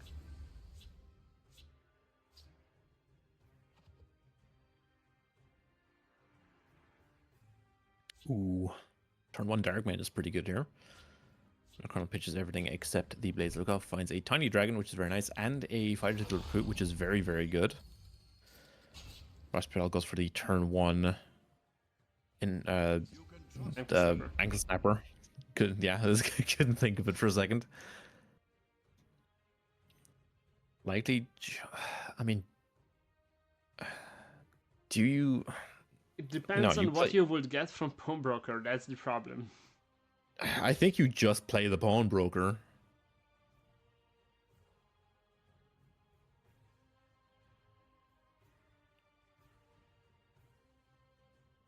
I think you just play the Pawnbroker. Next turn you play Darkmane, and then turn 4's Ring Osa, activate the Darkmane.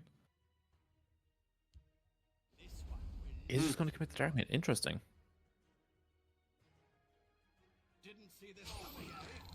Does take the trade with the Ankle Snapper. And Nocturnal doesn't take the trade with the Darkmane, which is also interesting.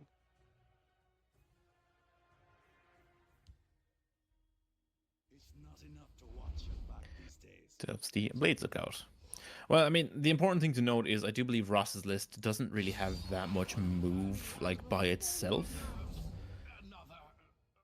It has the Shadow Shifts, but, like, that's it. And while, like, but still, like, Shadow Shift by itself is frequently enough for Darkmane.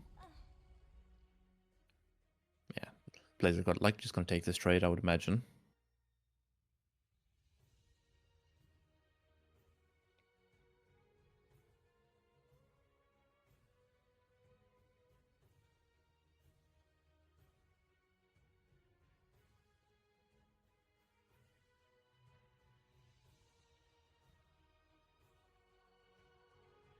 You have the automaton. I'm guessing he's just considering whether or not he wants to go for the automaton or the FGR to protect the lookout. Going for automaton means you're trading every time. So we see Soran Pawnbroker off the top. You could go Necro Ring Pawnbroker. You're not getting any value off the Necro, but you are getting value off the Pawnbroker. But let's just go for the turn 4 Osa. Oh god. This. Ah. Do you give the parts to the dragon deck, or do you? I think so, because You the give the game is part, not going yeah. to turn 12. By turn 12, you've lost. Exactly. It's just very funny that those are the two options.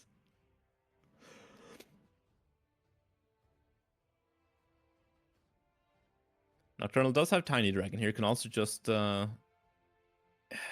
I mean, like Woodland Lookout Tiny Dragon is like fairly solid. I think like that's this the main failing of this Dragon Archer is the lack of Cradle Crush, I think. It's really affecting its ability to break these like small token boards. As good as Sheer Point is, it doesn't necessarily 3-for-1 your opponent in the same way that Cradle Crush can. Also, I remember Nocturnal was not expecting all these token empires. I see. Me and Nocturnal came prepared for two very different metagames. Yeah, because Rospedal is a mid-range player. Megacat is a mid-range player. Eros is a random combo player. Then there is you, the mid-range player, and there is Endo, an aggro player. Yeah. Yeah, it's funny to consider that Ross is most well known for being a very, very proficient mid-range battle mage pilot.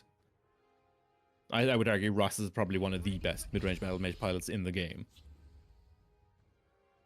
But Aggro Empire is just too good a deck to pass up in a format where you can't ban it, which is why we saw so much of it. As we're just going to see some trades here. Likely just going to see a Sheer Point come down to take out the lethal.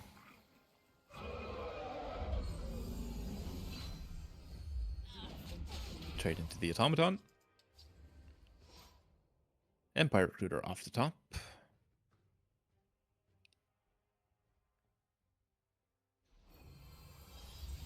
Goes for Orpheus' Bargain, can take the trade, and then you can reanimate the merchant with the Necro. It's instead going to go for the aggressive line with the Cliff Riser and the Recruiter. Second Sheer Point off the top for Nocturnal.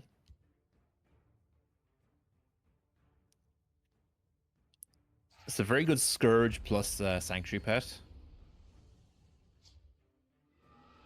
Get rid of the Gopher. Yeah. Shackle the 4/4. And then, yeah. You could also, like, I mean, you could shackle the 2/2 here and just stop it from taking the value trade. I think it This would way you're have been fine to guaranteed. shackle the 4/4 because you have Sheer Point and the Scourge is coming through next turn anyway. Mm. And you don't need the card from going phase. Yeah, well, like this just puts Ross in a really awkward spot of I either have to give him a card in a situation where I really don't want to. I can take the trade into this 3/1, but then I get got by the curse, or I can just kill it for free on the Sanctuary Pet. So it just makes the board stay very, very awkward. Oh. Goes for the Imbued Bosmer here. Again, not wanting to give Nocturnal any more resources. I would assume we'll see the Sheer Point on the 4/3. I wouldn't be surprised to see it on the 1/3. I do not fear death. But it does make more sense to maintain the Sheer Point here. Particularly with the FGR in hand, which I just didn't see. Cloud Rest off the top for Ross. Does set up a potential trade here with the Sheer Point in field. It is a 2-turn trade, but a trade nonetheless.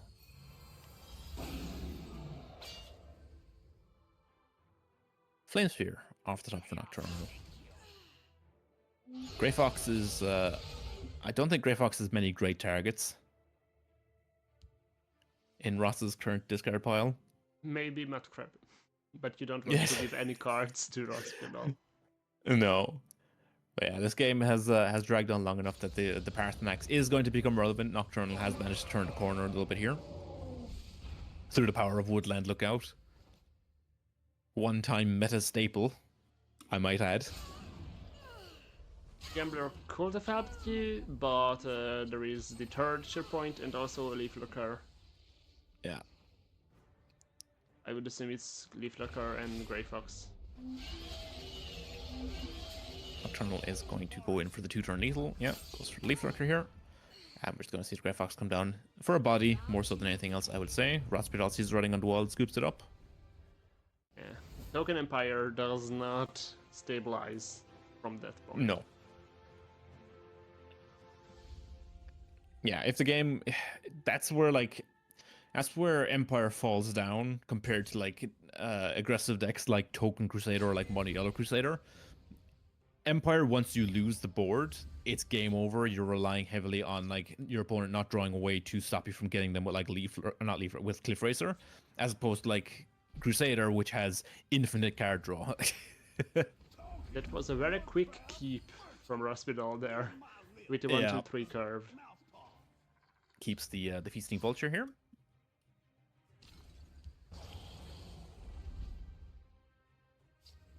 Automaton for Nocturnal. Have a gavel, so we can just take the Automaton out here. It also Gets us means into that a- Woodland Lookout, not Woodland, the other one, Blades Lookout is just, Yeah. oh, you have to do it because it's a board, Not but... enough to watch your back these days. Does send a shadow. We are going to see Gamble come down. Probably pitch the Vulture. Care to make I could see him Even though the push it up, Vulture... Yeah, even I was going to say the Vulture's like not bad in this matchup. Like, imagine Nocturnal play the Blades Lookout in field last turn. Yeah. Rospidal trades and plays the Feasting Vulture. That's some instance concede potential right there. Although not in tournaments. Yeah, so we're probably going to see the Gambler crash with the Lookout, I would imagine, at least. Into, like, Merchant Vulture. Goes Vulture, goes Merchant. Ooh, Mechanical Heart. Does take the actual good card, Spoils of War, which will likely just be a 1 or 2 cost to draw 2.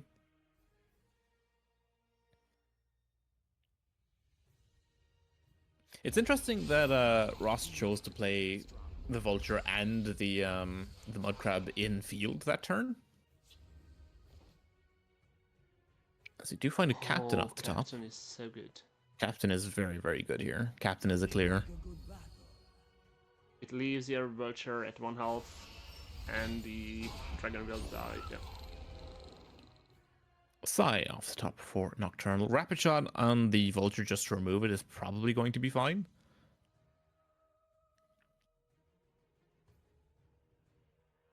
Oh, there is another Douchnik in the hand of Nocturnal though, so he can just douche the 6-1 here.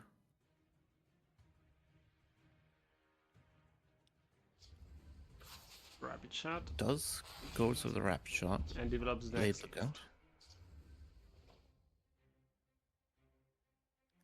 Empire Recruiter. Recruiter Blood Dragon. Yeah, I think so. Yeah, Black Dragon just to contest the 3-3. Recruiter. Sheer point will mean that the Recruiter's power can be reduced to 0 if you want to. It's also very good for the Sai coming next turn. Hmm. Yeah, the Sai can then threaten to be like a debilitate essentially. I could even see, actually, giving the -2/-2 to the Blood Dragon. Force it to be a 1-for-1 trade with the Lookout if he wants to take it. Yeah, because if Sai is coming next turn, it will get rid of the Recruit summoned by Recruiter. I still think you hit the Yeah, you hit the recruiter because it's going to be -2/-2. You want the black dragon to take the 3 from the lookout here, but that is not going to be the case because Gavel.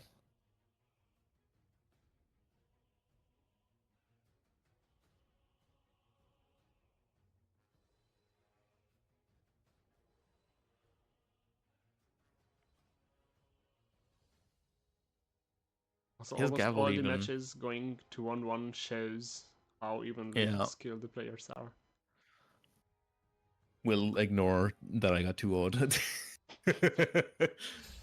Sends the black dragon face. Sends the captain face. That matchup wasn't really about skill.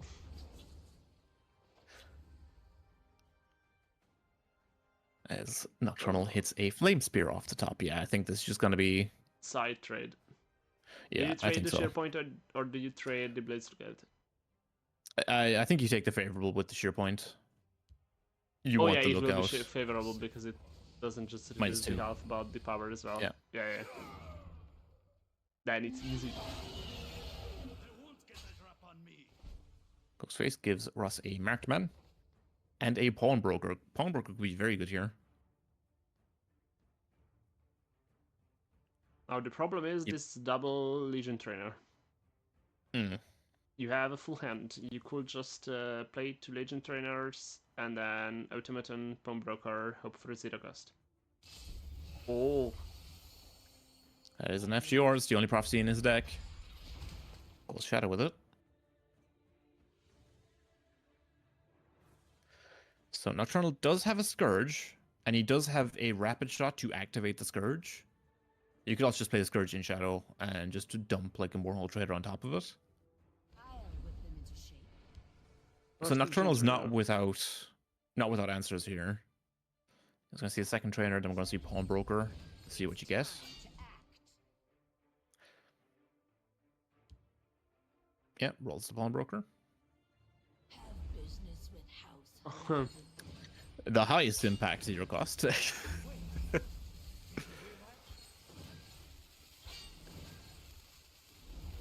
And defenses come down. Oh, another sheer point. Yeah, the thing is, if you play the sheer point, it's your turn. Yeah. You can get rid of the 4-3. You trade with the 2-2. No, it has to be Scourge, play the trader over the Scourge and Shadow, then Rapid Shot, because that lets you clear at least 2-3 things. Yeah, you can clear 3 things. You can curse the 2-2 guard, you can curse and Rapid Shot the first trainer, and you can sigh into the 2-2, or you can just take the trade with the 4-3. Multi-plays it field.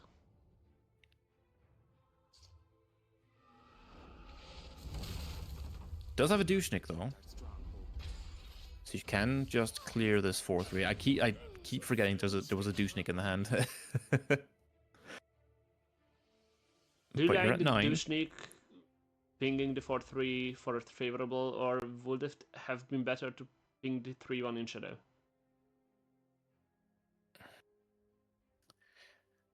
Yeah, I prefer removing the 4-3 in that situation. I think the 4-3 is probably the higher value target because the 3-1 dies to the FGR. You can't just like the trainer doesn't deal with the FGR, at least not on board. And given you've seen so much of Ross's hand here, you know there's like one 0 cost that he didn't want to commit last turn, so it's not likely anything of relevance. And I think the Gavel is like a 1 of, if I'm not mistaken.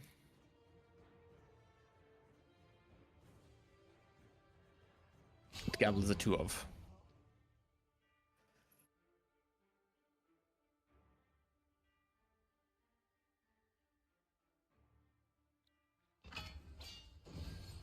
Does go for Gavel. Lets him take the trade with the Sai.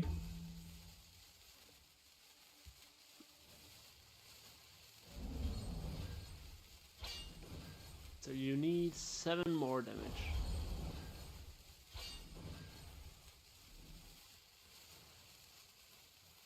I mean, second sheer point.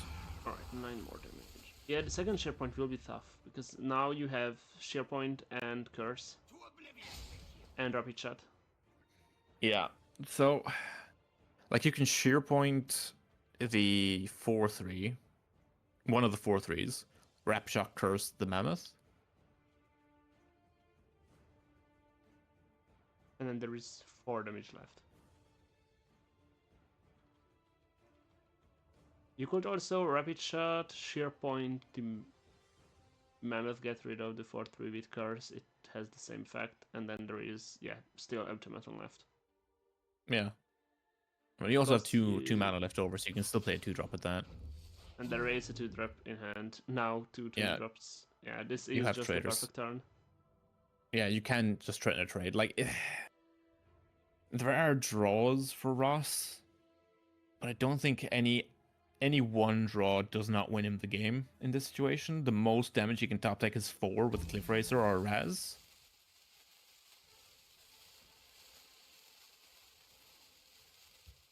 Unless, of course, he draws one of the Mudcrab Merchants and he gives him something ludicrous.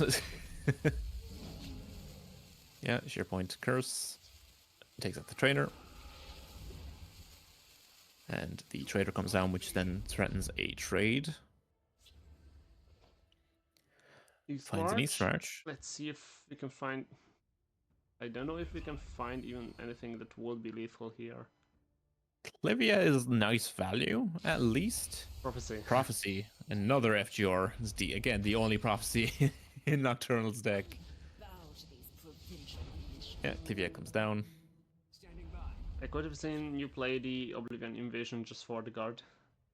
The third Fighters Guild recruit off the top for Nocturnal, by the way. Does have the Mechanical Heart. Yeah. I did not like giving Noct the Mechanical Heart, to be fair. But it did not come down to it in No. the end. Yeah, no, this game... yeah, once the game goes past turn 8, turn 9, I think the Archer's more than capable of turning the corner. Nock really just wants to find a Woodland Lookout in this situation, just start gaining health. See Scourge come down. Yeah, Mechanical Heart comes down. That should prompt the concede. Yeah, Curse. And then you trade over the 1/1 with 3/3. Force the Clivia into the 1/1. Mammoth. For Ross, that should just be a scoop, I would imagine. I bow Nocturnal's to at an effective 15 here, yeah. Yeah, because even if you do find one of your edicts, you still have to deal 5, and again, you only have up to 4 charge damage with the Cliff Racers and the Raz, because you're not running Tazcat. Yeah, that's the real downside of... Or, not really the downside, but why it's so important to play for board with the Token Empire, because the others are better at reach. Empire is the best at keeping a board. Yeah, going well with Emperor, because it's so adept at stacking buffs, it's very difficult to retake a board from Empire once it's got the buffs rolling, once you've got your captains going, once you've got your Oathmen down. It's very difficult to retake the board. That's where Empire shines in the early game. And now we move on to the last match. In round 3, it is Endo versus Magacat, and it's an Empire Mirror. So we get into a Empire Mirror here. This is going to be a very, very interesting game. Empire, a very, very board-centric deck. Very focused on small units with buffs. So it really is a coin flip as to who gets the better opener. As we see in the hand of Endozo, Fervor, Cardspire Scout, and Black Dragon. Likely going to see the Black Dragon and the Fervor go back. Scout is a perfectly fine 1-drop. We find a Darkmane and a Oathman. Hand from Magacat is being fully mulliganed, finding a Fervor, Emperor's Blade, and a Morag Tongue Aspirant. Yeah, Cardspire Scout comes down. We got Ring Trainer. time to act. The Morag Tongue Aspirant would have been better for going first, but throwing the trainer really helps out. You can't defeat me. I want to be an assassin, like Narmi. Yeah, this is gonna force a very awkward spot for Endo. As we see, it's turn 2, but full lane.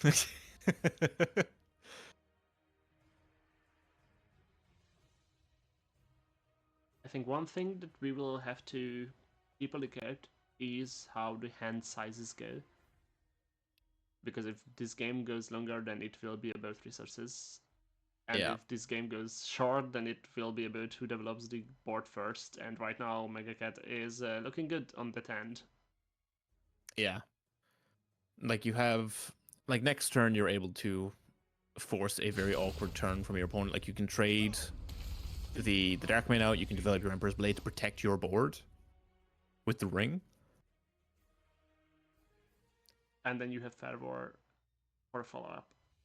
Yeah, like the thing with Carspire Scout, while it's a 1-drop that draws you a card, the mana tax it puts on the thing it draws is incredibly disruptive a lot of the time. Which is why I've never been as high on it. I know Endo plays Carspire Scout a lot, so likely they have much better a much better feel for the data behind it than I do. But I don't know. It's always felt a little bit too clunky to me. We are able to Shadow Shift to take the trade, but like, do you really want to pay 2 for a 1/1? Do you really want to pay 3 for a 1/3? You just play the Gambler. Yeah, Gambler pitch Scout, I would imagine. Care to make a friendly wager? Pitches the trainer. Yeah. So Endo is playing for the long run. Yeah. Fervor comes down. You fight like a child. But having the Fervor is also very important if you're going for a late game here. Yeah, it just means that Mag's creatures are just going to be a little bit bigger at all times. Mag is saying you might have more cards, but my cards are of better quality. Yeah. You've twice the cards, but my cards require 2 of yours to answer. You're just going to see the trainer come down, likely followed up by a Darkmane. I could see Haunting Spirit in field. Yeah, I like the idea of trade Darkmane Marked Man and then just holding the defenses for next turn. Because it does let you take the trade into the 6/5 here on the following turn.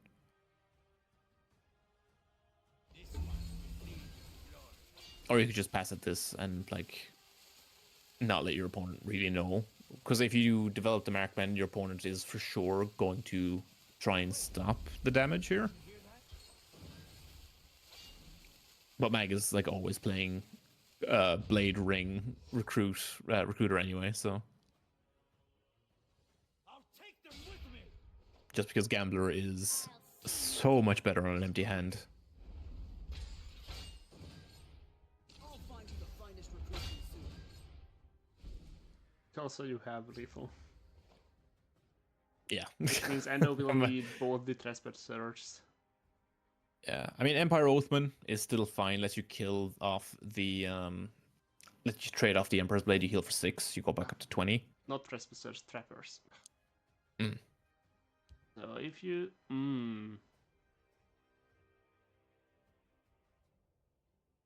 Yeah, no, you need to develop this first before you develop the Oathman.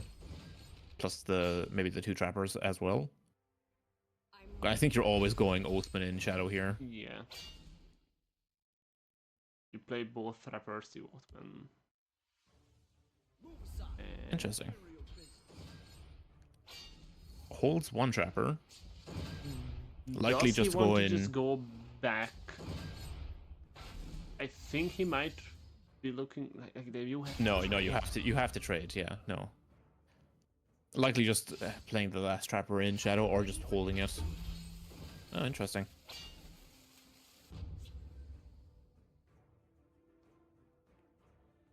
Maybe just was not 100% sure if they wanted to commit the second Trapper or not. So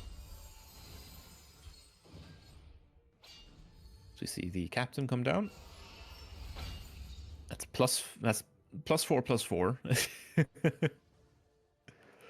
Spread across 4 bodies here, leading to 3 favorables.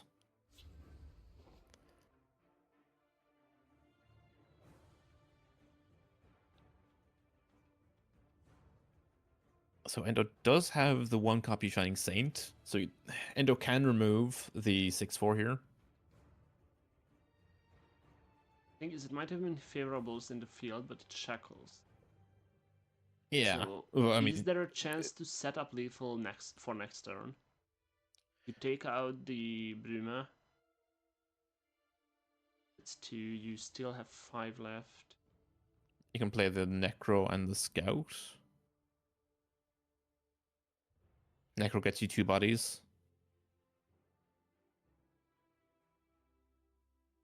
See, it just depends on what you're aiming for. Because if you go with the Shining Saint line, you at least have a trade into the 3/2 in field, because you're playing the Saint in field every time.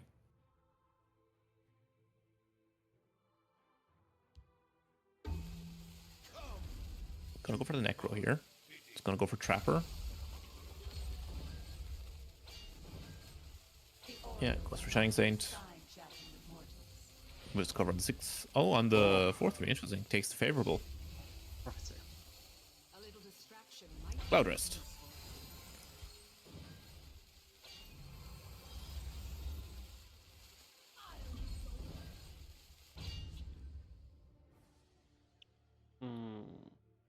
Moose is inactive. But it's still a guard. And a big one. At that. It will be a 7/7. hardly a challenge. I'll see you dead. Like every time Endo gets close to turning the corner, Mag just slams another giant thing. So he can take 2 trades. It's just the Fervor is doing a lot of heavy lifting here. Draws off the Cart Spire, finds a Pawnbroker. Cliff Racer. Pawnbroker finds Bushwhack.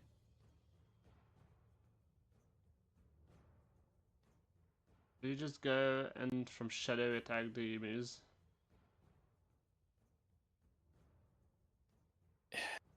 Trade the field down, have a Cliff Racer and the Pawnbroker in field. Yeah, it's just leaves the 7/3 just to, I think, potentially draw a card here Behold off the face damage. I'll take them with me. But Oh, rest. Cloud Rest. I'll try to draw Thing is, you're at 7 health. We see an Edict and the Gambler. to make a friendly wager. The Gambler's been sitting there for a few turns now. You cannot that's even just- trade with the Nope, 7/3. that's just game. You have Bushwhack to clear the 6/1, but that's all you can do. I'll try to draw their fire.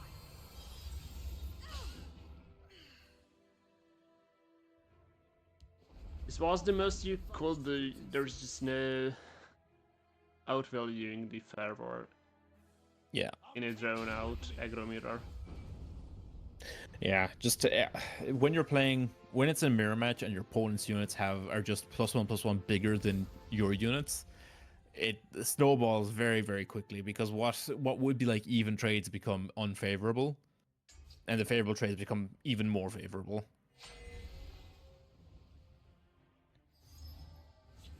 Yeah, can you believe Fervor used to cost 4? I cannot. And I have seen no footage of it costing 4. I just know it from the patch notes. Yeah, I played with it when it cost 4.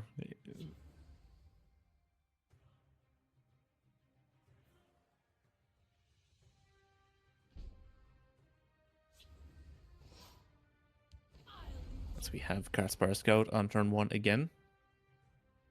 I'll find you the finest. It's going to be met by an Empire Recruiter. Endo finds a Suran Pawnbroker off the top. It's going to Shadow Shift Ring Pawnbroker here. Have business with House Press. Lalu. Suppress is not bad. Gets in for 1. Does suppress immediately.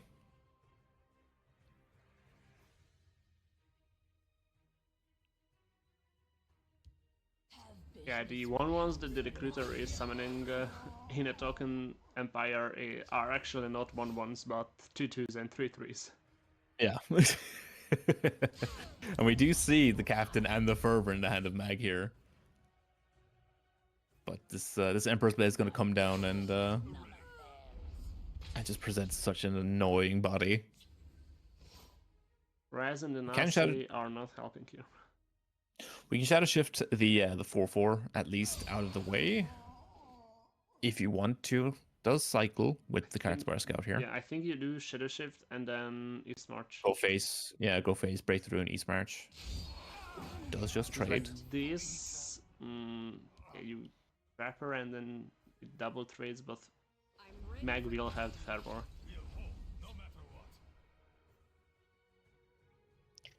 Yeah, it's just fervor again, dude. Fervor is so good. And with this play, you had to play the East March without the draw. Yeah. Here's the second one. Yeah, so this one is live, can break the rune, can draw the card here. Finds a Dune Stalker, so he can move the covered one if he wants. And it seems like Endo decided to try to race. We see the fervor, so there isn't much out trading Mag in this matchup anymore. Yeah, Mag will just win any trade war that happens here. But Mag does have a Shining Saint, so can take the trade with the 4/2. And with the captain, it becomes favorable. Yeah, this is the thing that Empire loves doing. Dragentail Savior. It's going to be I believe, a 4/3. Shadow Shift.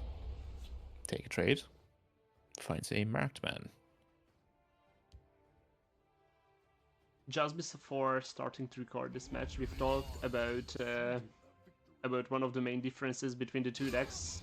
Difference being that Mega Cat's Fervor is alternate art and Endo's is not. Maybe it was the real difference because Meg found it in both games, and Endo still has not drawn a single Fervor.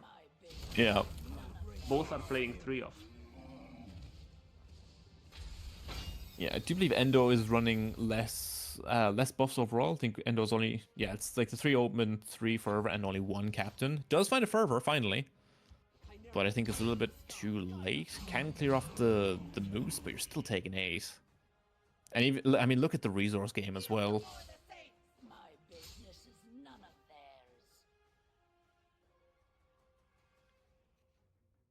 Raz could help out with the resources. Unfortunately, cannot trade favorably on the current board. Yeah, but I mean, Mag is just gonna go trader here.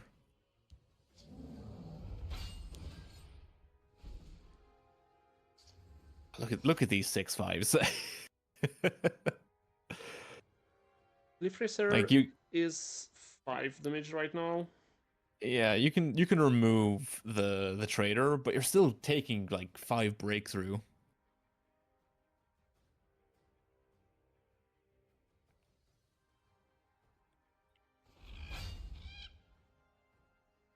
This just doesn't make me feel good.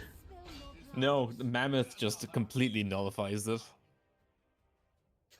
You have Necro, you can pull back another Trapper. I could But see like, the Markman. but yeah. Okay, does go for the Markman. Gets Or the the defenses body. here. Just to clog up the Shadow Lane a little bit, but like Mag has Oculatus, and he's just top decked another board-wide buff in the form of Defensive Bruma. Yeah. And the Cliff Racer will reduce the value or the cost of defensive Bruma to 0. Yeah, because that was a great design decision.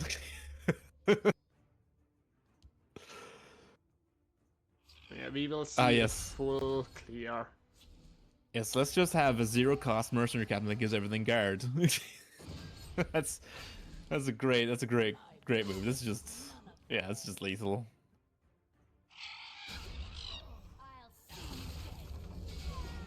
Mag does instead go for all the trades. I think you're safe pushing that like the 19 damage there. Yeah, at this point it doesn't matter. Empire cannot come back, as we have discussed it many times over now. Yeah. Even with the even with like a prophecy cloud rest in that situation, Endo is so far behind. The biggest thing that an Empire list like this can have is the Anasi, and we've just seen it played. And it Yeah. did not help you that much.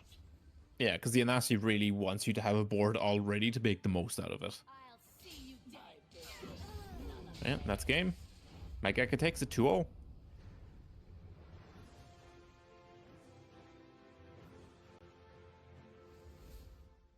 And with that, we have completed the first slide of the bracket. In the third round, CoreData won 2-1 against Eidos, Nocturnal won 2-1 against Rospidol, and Megacat won 2-0 versus Endezewe. So after the first 3 rounds, CoreData, Rospidol, Endezewe, and Megacat are all 2-1s. Nocturnal is 1-2, and Eidos is 0-3. And now we'll move to the second slide, last 2 rounds of this stage in just 5 minutes.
and welcome back to the fourth round of the fourth stage.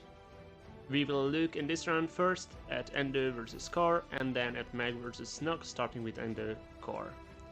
So this is Token Empire versus your Guildsworn. We have seen this matchup already, so there is no need to analyze it. Instead, we'll just jump right into the matches. Merchant, read my lips. Oh, I see we're Already joining a after little the bit late mulligan, here. yeah. Endo is already resolving a Mudcrab Merchant, taking Pack Shield Breaker, giving me a Shornhelm Champion. Opening hand for me looks okay, actually. Harpy, Daggerfall, Aren is like fine. Like having the 2 and the 3 drop is really, really good here, basically. As we see Caspar Scout, this is likely. Oh, it's like it's going to be Ring Daggerfall into Daggerfall. Just take control of both lanes here. Endo likely just going to respond with a Haunting Spirit. Does indeed. That will get answered most likely by a Harpy. Could also Tome. Does just commit to the Harpy here. So you see a Empire Oathman off the top. Interesting. You could have played the Apprentice Necro and the Card Space Scout and try to Oathman next turn. Although the green would not have been lit up. Yeah, well, Endo's aware of what this matchup is, so developing the 3/6 here is probably better because it has the opportunity to shut off quite a bit of my hand. For those of you who are unaware, Pack Shield Bearer is basically a Withered Hand cultist on a veteran trigger. But only for the turn. Yes, and it's only the opponent, so it doesn't affect you. We do end up with the Haunting Spirit here. Not as if the Token Empire will be running many actions. Yeah. Oh. This is easy. Yeah, always like the messenger here. I get a pair of pants.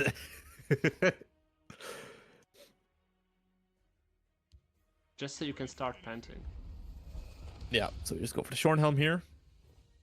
I have the means of activating this with the Skaven next turn anyway, so this is fine. Could also just yes, it has to be, I think, Skaven to clear off the scout. But Endo does have Dune Smuggler, can move the scout out of the lane.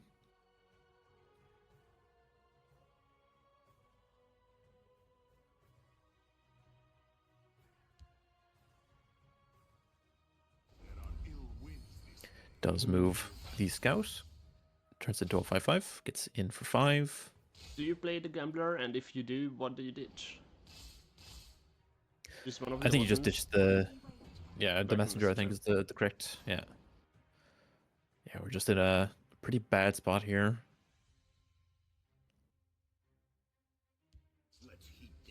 Do you go for Skaven? Can you deal 6/6 2 Shornhelm. damage yet? No. No. Then it's just a This DF in is- field. Yeah, this... I go for the Initiate just in the off chance that I hit like 2 prophecies here that save me. The Initiate is just better. It gives me a chance to maybe stabilize if I do end up hitting these prophecies.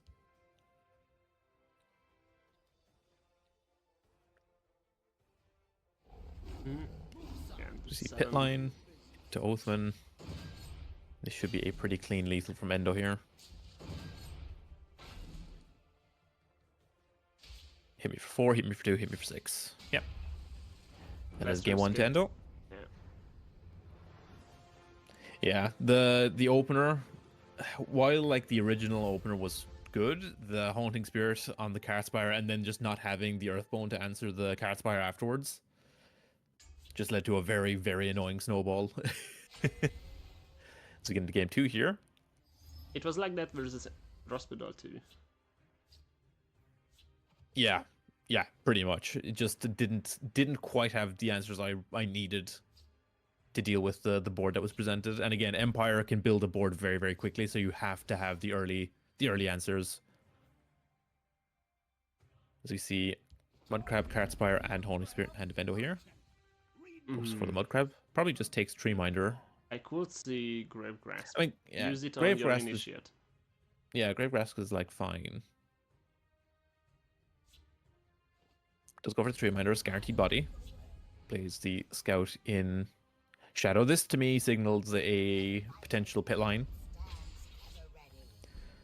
You need to As top we deck it. develop. Yeah. Yeah, no, but from my perspective, Yeah. seeing Endo ring another 1-drop into Shadow Lane immediately puts me on the thought of, okay, we're getting pit lined on 2. But we see it was a setup just for a Shadow Shift. Using the We have Shadow Channel Shift Storm. also meant that he can't play the Reminder or the Haunting Spirit. So we do have Douchnik, we have Earthbone, and we have Channel Storm, as well as the Grave Grasp, which gives us a board full of creatures into Endo's aggressive boards here. Like, you're just going to see a Corner Club Gambler developed, ditching the Tree Minder. Just so Endo can find some action here. But this is a very clean Channel Storm for me.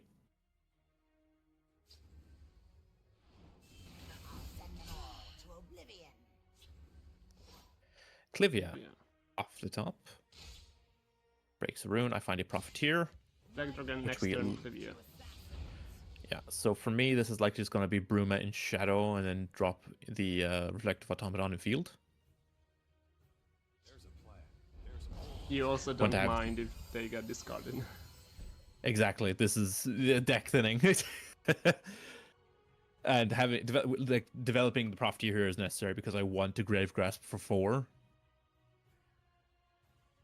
That's why I thought it was interesting that gave Grave Grasp to you when the token deck is Endo, so you have more value from that. Yeah.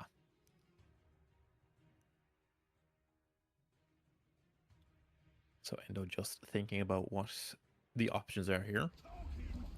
Goes for the Mudcrab first, sees what it finds him a Skyforge, which is solid. That is extra damage. It would let him clear off this Automaton with the Scout and the Mudcrab. Does take the Skyforge. Yeah, Skyforge is extra damage, the Defiler would have been extra bodies.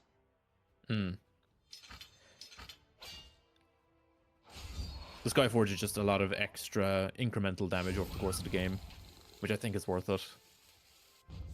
We find A-Ren. A-Ren is, I believe, guaranteed a Channel Storm here.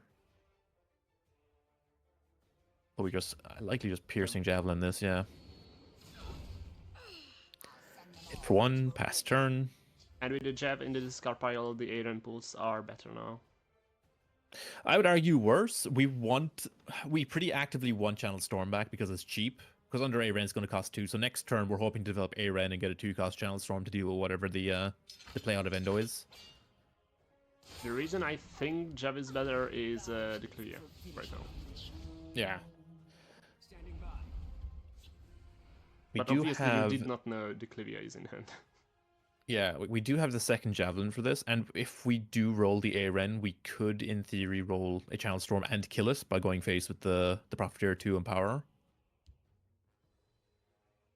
But we are just going to go for Douche here.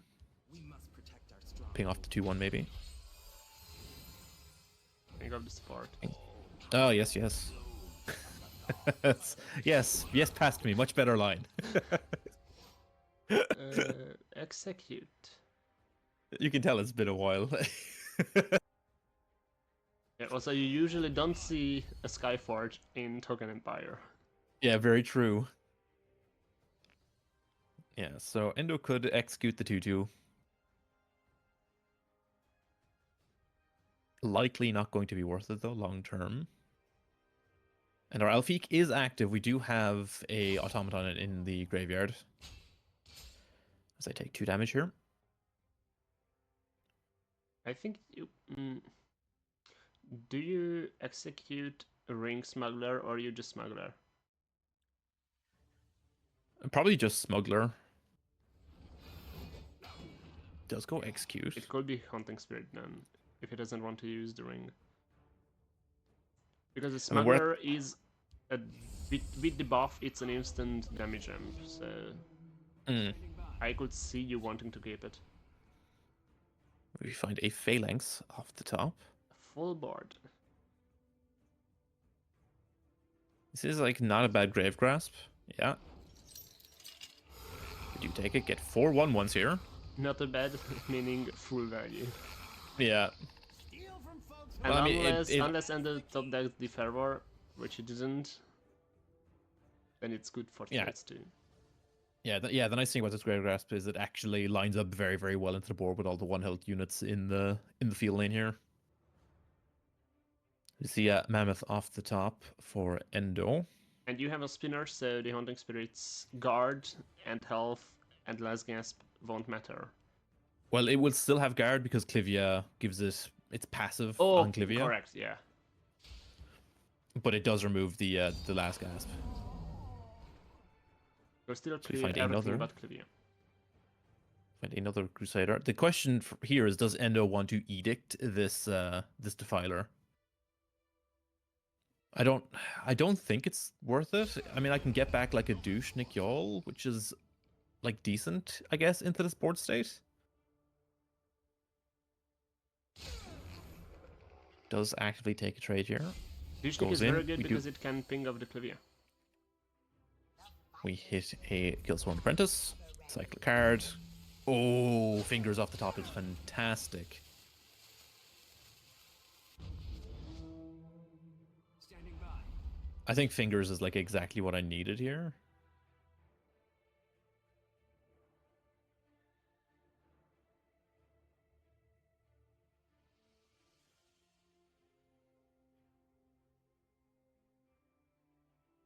Question is what way I'm assuming I'm just trying to line up a fingers right now. I'm doing the math. Yeah, I'm thinking about that too.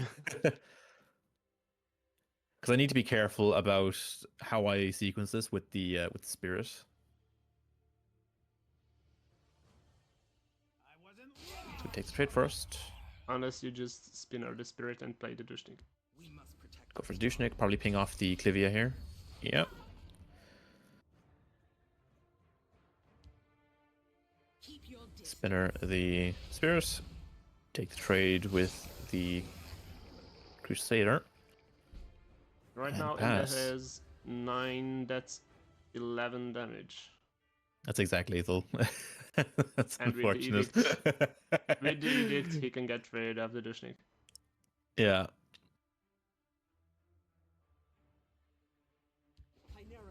Yeah. Yep. Guide us. Likely just going to go face for 4 first here. See what happens. I don't think there's any way to skip the last rune.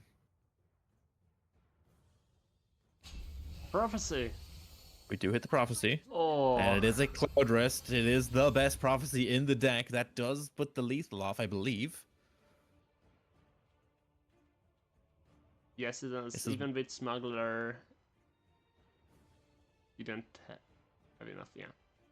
You're safe. This is why I picked Guildsworn. This is one of the reasons.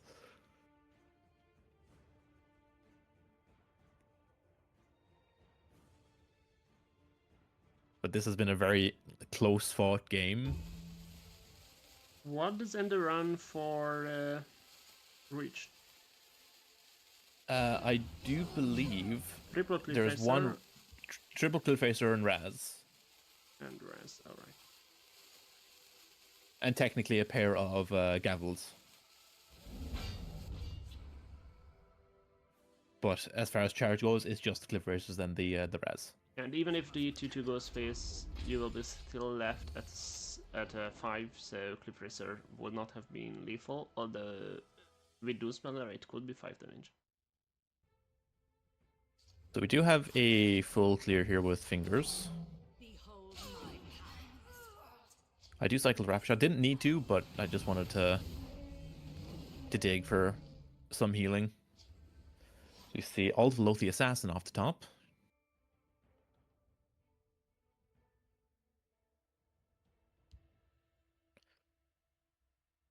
I slay the enemy. Ultilothi comes down, moves with the Smuggler. We find Luzra. Again, I think this is...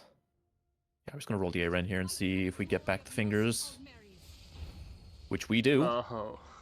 And Also, we just Ender not fired off. playing the card in hand with resources remaining means that you most likely know it's some form of removal. Yeah. Not waste time chatting with Muslims. Find a zero-cost rapid shot off the top. So likely just going to develop the Luzra here, I would imagine. Rapid shot first, then go Luzra. Channel Storm. Fire it off just in case. Go for Luzra. Go for Alfiq. And our both Both lanes are Guarded. cleansed. Yep. And we have a Storm Atronach with +1/+1, as well as the Alfiq. It's at this point we've turned the corner. This is, I think, pretty over. And just thinking about don't- using the edict on the 8/6. Yeah, just to give them another turn or maybe two. I likely won't be attacking. I'll maybe break a rune next turn and then go for lethal on the following turn. You have 26 damage on board. Destroys the guard, but we have double phalanx to immediately just re-guard. If he doesn't play the edict, you could have played Vigilant Giant and you would have had 27. Yeah. Because Luzra buffs herself. Oathman plus Markman. And I was just going through the motions, but it's pretty much settled. Yeah. Yeah, I don't think there's any way to deal 7 in one card for Endo here. I don't think there's any singular card that does it for him off the top. No, and there is no prophecies that will save you here. You're playing Token Empire. They'll never get the best of us. They'll never get the best of us. Yeah, then we get in for 8 with the Storm Atro. Just jabbing to 1/3. That's 1-1. Very, very close game, though.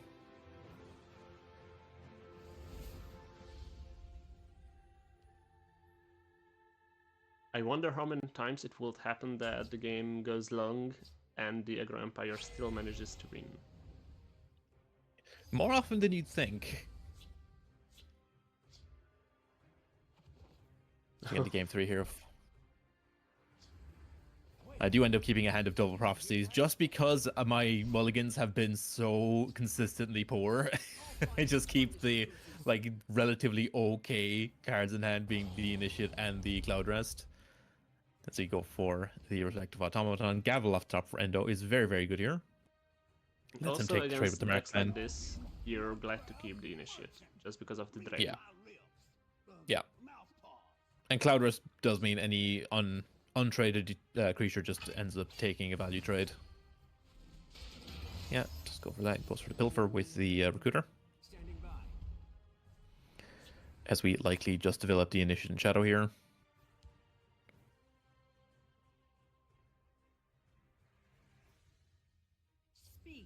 We did find a second spinner this turn, which is very, very good. Fervor off the top for Endo. Endo could go for, and probably is likely just going to develop the Haunting Spirit here. I will even argue Find a- for the defenses because you have Fervor next turn. We find a Unstoppable Rage off the top. Does develop the Haunting Spirit just to potentially contest the Initiate here. Drains down the Initiate. Take the trade. We go for Spinner. You have Fingers next turn. Yeah, that's why I'm just There's a yeah, Fervor. just figuring out what just trying to figure out which creature is the correct one to Spinner here. Because I could remove 3 immediately off the board by removing the 3/1. Oh. This is still, I think, very positive for me. I have a relatively clean fingers. The Oh, Prophecy. and a prophecy. The Fighters Guild stands ever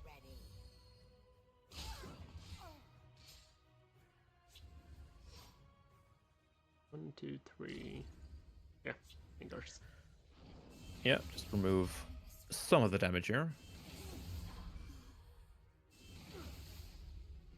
did make a mistake. I had rapid shot. I could have rapid shotted and then fingers to remove the recruiter. Likely just playing a little bit too quickly. So because of that, Endo does get an extra body here. Standing by.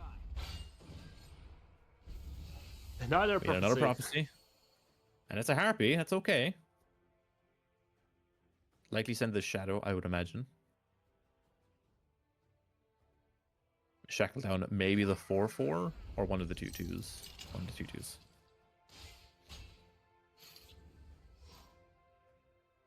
We find assault off the top.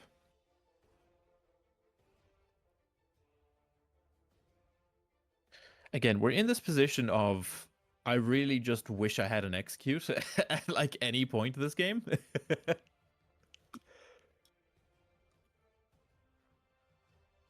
A lot of decisions to try and make here. I could develop the Bannerman, use the Fork Bolt to clear off the 3/1, trade into one of the 2/2s. I'm still pretty dead at that point. We do know there's a Raz in hand for Endo, so I think no matter what happens here, I just die. Would, if you clear the recruiter last turn, would have it changed? I would have taken 3 less, and I wouldn't have to remove an extra 2/2. Yeah, so basically 5 less. Yeah. 6 less because the token got buffed by the trainer as well that was played. Oh yeah. So yeah. This loss very much on myself for playing a little bit too quickly. There is 9 damage on board, there is a res in hand. It comes down to prophecies, but even then... Yeah. No, Yeah, it we doesn't still matter. lose through a prophecy, yeah. And also you can just... Or you can skip. Prophecy. Jab the 2-1, let the trainer or the recruit kill you. So close. Yeah, just didn't quite have the draw. Despite all the prophecy hits, what we needed with just an execute, just a single execute that game. Unfortunate, but it is what it is. And now for the next one, we have Megacat versus Nocturnal. Mag is playing Broken Empire, and then Nocturnal is on the Dragon Archer. So you get into the game here. Opening hand from Nocturnal. Sanctuary Pet, Flame Spear Dragon, plus a FGR. And Mag opens a Deepwood Trapper, Legion Trainer, and a Gambler, and both full keep. And Mag So, like has a perfect curve. Well, we're likely just going to see a Ring Trainer on one into like Ring Spirit or Ring Gambler. Nocturnal does have the answer with the FGR though. Yeah, if Could you also just go develop FGR, a does traitor, Mag have yeah. to play the Tripper? Oh, but goes with Traitor. Then you do Spirit, no? You just Trapper, yeah. But the Trapper can get... This is... Plus the Morgtongue. So you could Sanctuary Pet the Aspirant here. Forces a very awkward board state for the opponent. So we see a Eastern March Crusader off the top. The reason I would have argued for the Spirit is because then you can trade this turn and land the buff on the Aspirant. Mm. It would Yeah, have been I think the shackled Aspirant anyway. Yeah, the Aspirant I think is always getting traded here.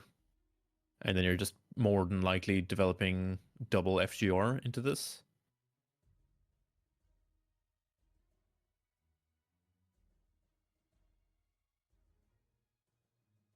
Yeah, you need to remove the Aspirant now, because if you don't, Mag is going to end up with trade priority for like the rest of the game.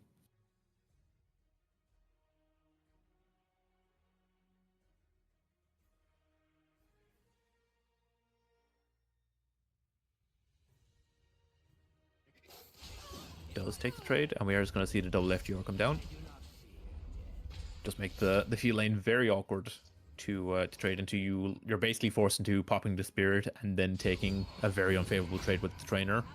Cloud just helps you with that. Yep. It still isn't great with the with the Sanctuary Pet in hand. Nocturnal gets in for 4, plays Trader, plays Sanctuary Pet. At this point, I think Nocturnal has pretty comfortable control over field lane. So you see another Trapper off the top. Cloudus gets in. Eastmarch draws a card, finds a Suran Pawnbroker, which is very good here. Can roll the Pawnbroker. See if we find... Ooh, Cauterize. That just cleans up one of the traders here. I'm ready for anything. And plays Trapper in Shadow. Crushing Blow. That is a very clean answer to the Cloud Rest. You can traitor over the Guardian plus Sanctuary Pet into the Trainer. Crushing Blow cleans up the Cloud Rest. You could also like Shadow Shift the Traitor to cycle. It depends on if you feel like there is a chance for you to keep field there, because if you, yeah. Scourge. Yeah, you just develop Scourge in field. I think this is just Scourge in field because it sets you up for a Leaf Lurker next turn. And it threatens to take trade one of the units in field lane.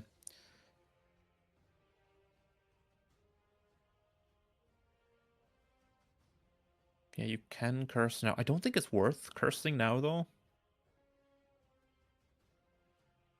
Because if you top deck like a Sheer Point next turn, your turn changes completely. Yeah, Nocturnal opts to hold second Cloud Rest off the top for Mag here is insane. So Mac can play the Cloud Rest, break the ring, play the Gambler without having to discard a card. Yeah, just a free draw 2 on the following turn. Second curse into the hand for Nocturnal. Takes 5, Tiny Dragon. Second Leaf Lurker. Plus Gambler. Belligerent Giant. Scoops it up. Yeah. Yeah. Way too much happening on board. This is the problem I think with this specific version of Dragon Archer is the lack of Cradle Crush in the list in general. And we've seen all 3 prophecies with the FGRs. Yeah. Also very true.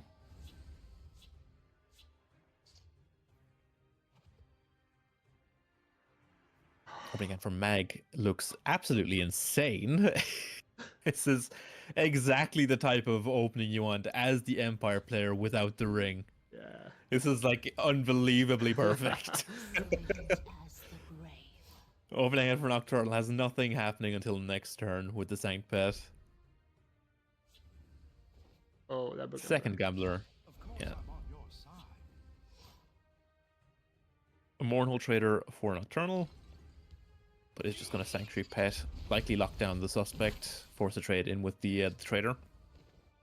Fervor on 5. Yeah, Gambler. You probably just pitch Shadow Shift here, honestly. Agree. Care to make a friendly wager? Yeah. Does indeed pitch us. Find a Woodland Lookout for Nocturnal off the top here. Okay, so we are able to regain a little bit of control of field lane. Flamesphere Dragon comes down. It's going to make the rest of the turns a little bit awkward. Oh. Edict off the top.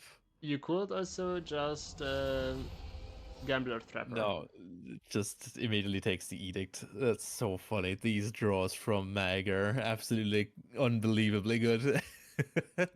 I feel like if you Nocturnal... Gambler Trapper, then next turn the Fervor would have been so much better. Yeah. Woodland Lookout's going to come down, and we're just going to see a ring Mournhold Trader, I would imagine. Could also just Shadow Shift. But I think I prefer developing the body. Does go for the Shadow Shift. Finding a second Blood Dragon off the top.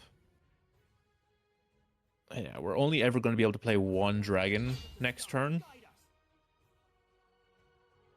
Even with the contract plus ring, unless we hit like exactly Tiny Dragon here. Hit Crushing Blow. So Nocturnal takes his trade. At least the way to come back is not bared yet. Because of the Woodland Lookout. Yeah, the Woodland Lookout is going to do a lot of heavy lifting this matchup if it sticks, which it is for the time being at least. And Blood Dragon really helps with board control. It kind of forces Mag into Shadow Lane if he wants to try and get any damage through.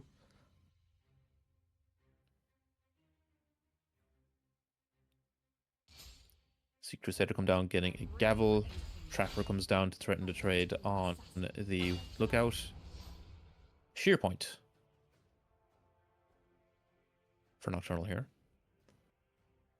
Just Sheer Point.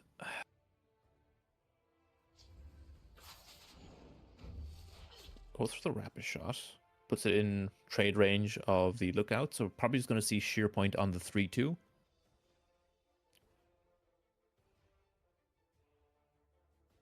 Blood Dragon into the 5-4. And then trade off your Lookout because you have a second Lookout in hand.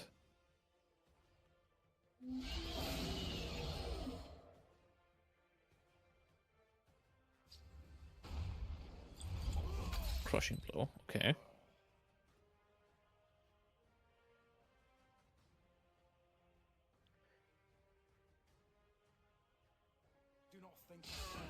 Okay. We're just going to ring the second Lookout here.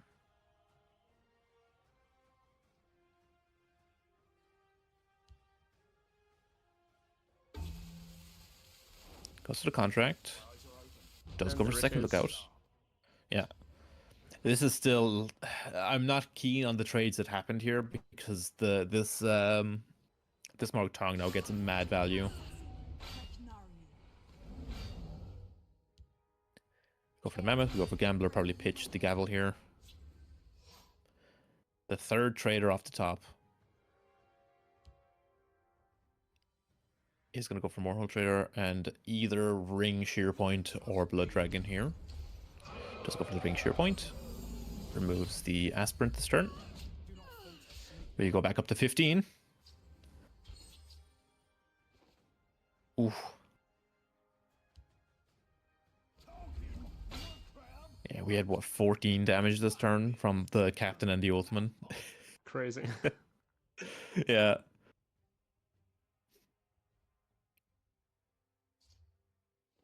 Takes the Master of Arms just because it's bigger. Do my bidding. Gets back a Trapper.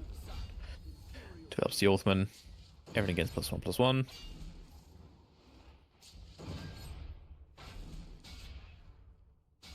Sets Nocturnal to 3 here.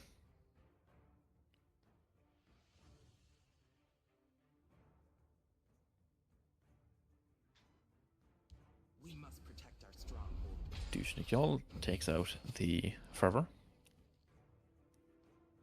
Spider Worker to draw a card, I guess. But you're better off just going for this Flame Spear.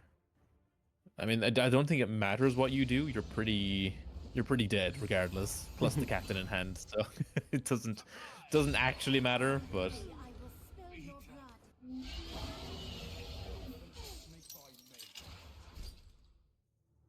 yeah, this is just Mercenary Captain. Yeah, don't even. Yeah, just so much excess damage on board. Yeah. The Mag takes a 2-0. The perfect starting curve did help a lot here. Yes, it did. Yeah, Mag's draws in game 2 were absolutely ludicrous. And with that, we have finished the fourth round. Endo won 2-1 against Core. Eiros won 2-1 against Rospidal, so Eiros won the first matchup in this stage. And Megacat won 2 versus Nocturnal, which means that the current standings are that Endo and Mug are in first place with 3-1. Rospidal and Core are in second place or third place with 2-2s.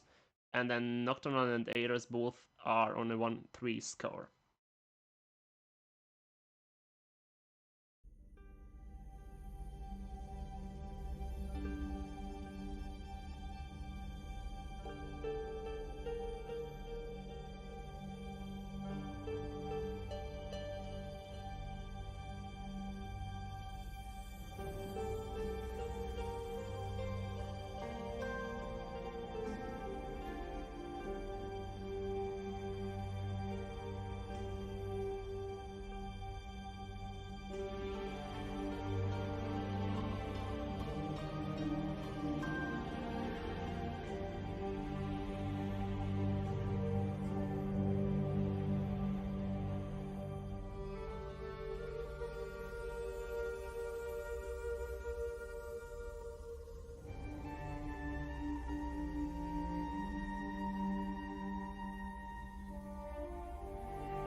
And welcome back to the 5th round of the 4th stage of the Final Summer Tournament. We are looking forward to the last round and last 3 matches played. In this stage it will be Nocturnal versus Ados, which we will spectate, CoreData versus Megacat, which we won't spectate, and then we'll finish with Endo versus Rospir Doll, the Empire Mirror that is also being spectated. So next up we have the Dragon Archer versus the Move Assassin. I feel like Move Assassin can get ahead easily. Unless no gets wouldn't look at. Yeah, it's again, this is like very dependent because the archer has a lot of like clean answers to a lot of what the assassin is trying to do. Like Tiny Dragon does a ton of heavy lifting versus early smugglers, which a lot of decks necessarily can't answer that quickly. You also have like the scourges, you have the leaf lurkers, so as well as like douchenick yawl as well to help ping things off.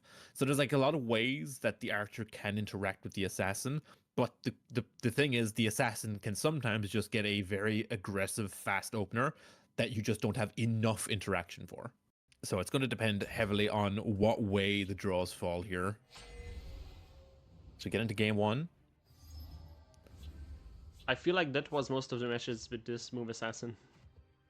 Yeah, pretty much. You're aiming to high roll with like Dune Smuggler and some early tools. Essentially trying to grow things out of range of being removed. As we do see a Tiny Dragon off the top. Just gonna see Mournhold Trader come down here on turn 2. Lightning Bolt in the hand of Aros. So yeah, this is the kind of hand that the Move Assassin does not want, where it's just Dune Smuggler and nothing else. Baron Zaya for Ross could ring out the Smuggler just by itself in shadow. Likely incorrect, but it is a thing he could do in theory. But most likely this is going to be another pass. Is going to ring out the Smuggler. Does ring it into shadow because you can shadow shift this next turn. Oh, but there is the Tiny Dragon. Yeah, this is what I was saying, that the tiny dragon out of the archer gives the deck a way of dealing with these early smugglers that a lot of decks necessarily can't deal with. Just gonna see Baron Zaya. Nope. Changes mind, goes for the lightning bolt. Nocturnal is going to be able to develop a Flame Sphere Dragon here. Interesting that he went with Lightning Bolt.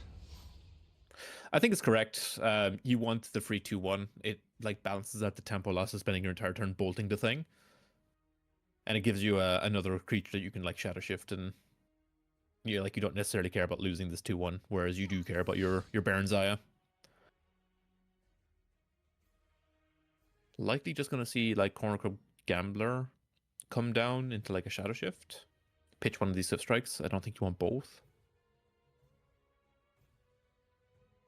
Unless you go with Baron Zaya and you double Swift Strike next turn. Is going for Baron Zaya interesting. This gets punished by a potential Leaf Lurker. There is no Leaf Lurker for Nocturnal here, but There's Sanctbat.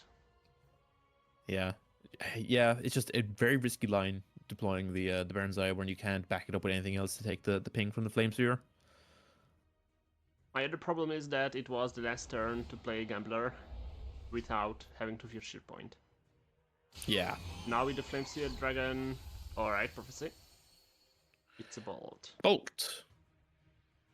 Do we care? Do we hold the bolt? Do we send it face? It does hold the bolt. Yeah, I think that's correct. You don't necessarily want to give Nocturnal more cards, and you don't want to just bolt a Flame Spear for like no value. Does opt to spend the bolt on the pet. But we now have Sheer Point online.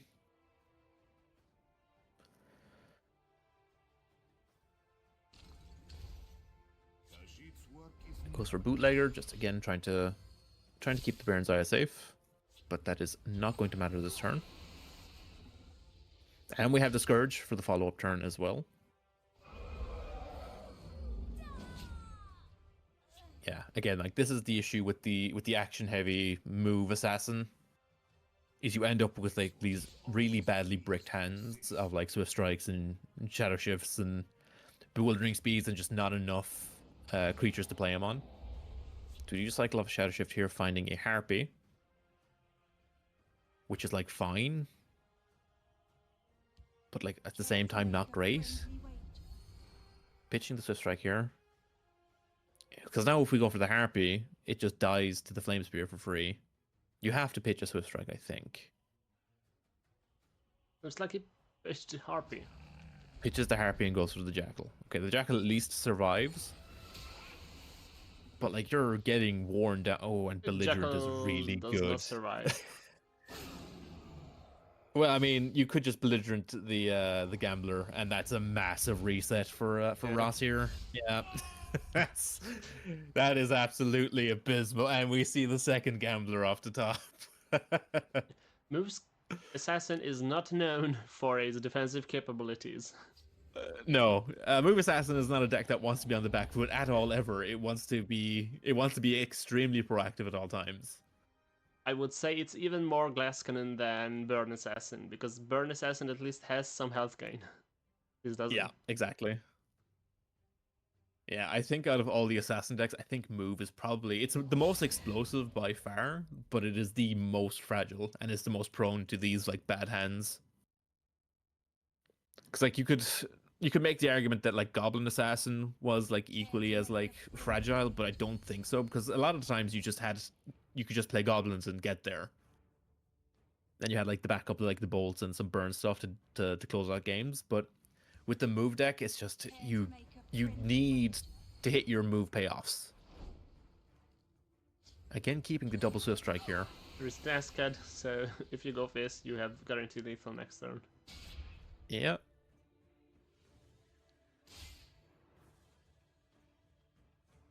We can just go Dushnik and Scourge, remove one of these gamblers. Okay, just goes for FGR. I would have preferred to have seen one of these gamblers go, just in case. And sends the ping face. So Ross draws 4 here, does find the second and third Dune Smuggler, finds Trusted Sword and Bewildering Speed. There is a chance of lethal now this turn.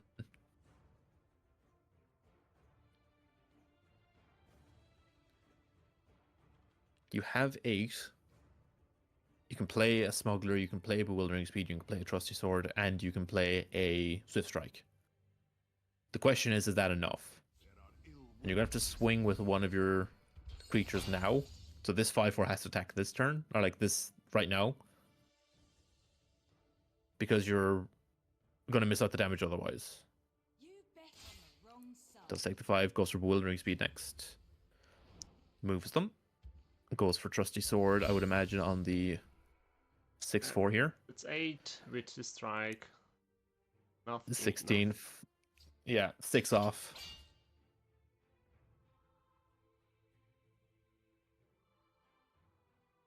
One more mana. And an FGR. okay, well, yeah, that just that's the nail in the coffin, isn't it? And yeah. and the crushing Anyway, blow top oops. deck. Yeah, like I said, the archer does have the tools to like temper the early aggression of the assassin, and Ross just did not have the critical mass of move creatures in hand to really capitalize. So And it was with him having the ring. yeah, so now Nocturnal's on the ring, finds a tiny dragon. It's pretty easy full keep. Opening hand for Ross here is a Reclaimer, Mournhold Trader, Awakened Dreamer, and a Bewildering Speed.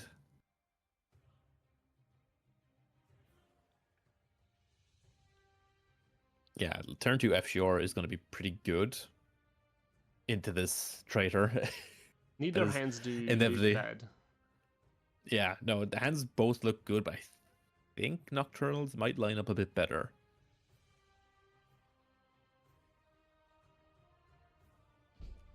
Ross passes. Nocturnal finds Automaton. You hold the Automaton. I think you just pass here. You pass, you wait for Ross to commit the first creature, then you go for FGR. After that, then you can just go like Woodland Lookout, turn 4, Automaton plus Tiny Dragon.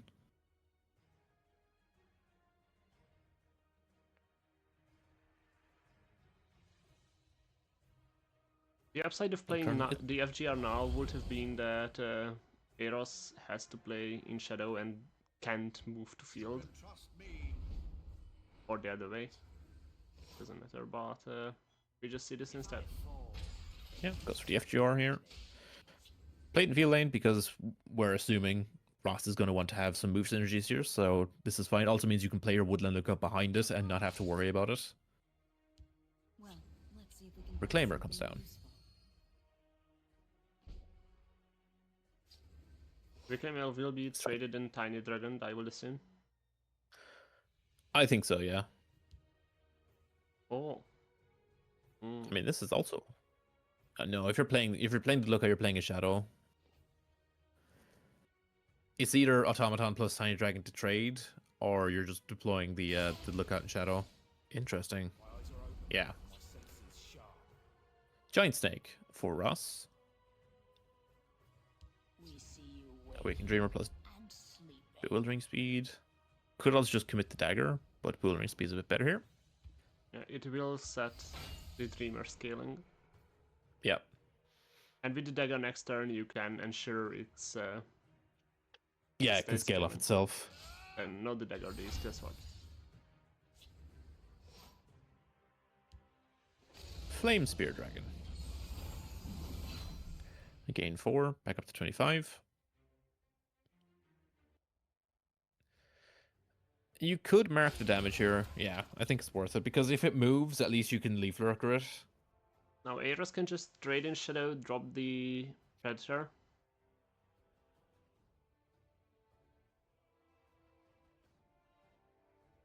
Or Giant Snake before 5. I think it's just you take the value trade, play the Predator. Yeah, I think it's just like trade Predator.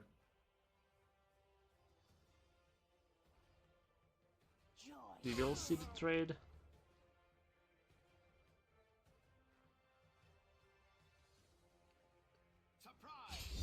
Oh. Yeah, you want to take this trade because you don't want to you don't enable a potential like Leaf Lurker on the Predator randomly. We see Moral Trader off the top for Nocturnal. We're just going to see Blades Look Up plus Tiny Dragon. It's not enough to watch your back these days. Oh, interesting. Okay. We're just going for Mournhold. Of course I'm on your side. Passes. Find a Dunestalker. It makes sense to play the Traitor because it will generate the 2-1 and then you have the Tiny Dragon and the Psy to clean it up.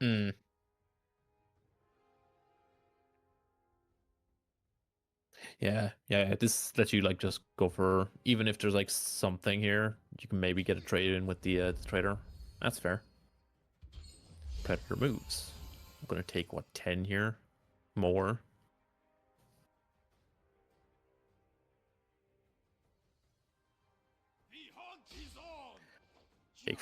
Take 5, down to 11. Find a Leaf Lurker. This might be handy. Go for a Crown Quartermaster.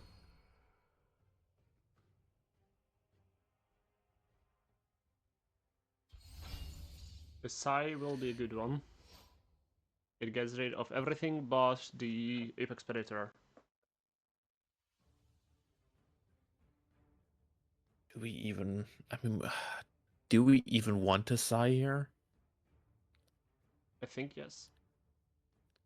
I guess the other play would be to Woodland Lookout and then... Double Tiny Dragon. Oh.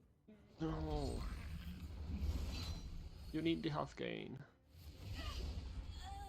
Yeah, because Nocturnal knows about all the you can weapons Leaf at hand. Lurker. You can get rid of everything. Leaf Lurker and trade. Yeah, it has to be Leaf Lurker and trade.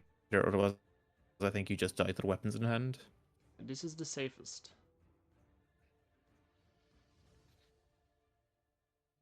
We have 1, 2, 3, 4, 5 damage coming from the weapons. Yeah. And then there is the lightning bolt top deck.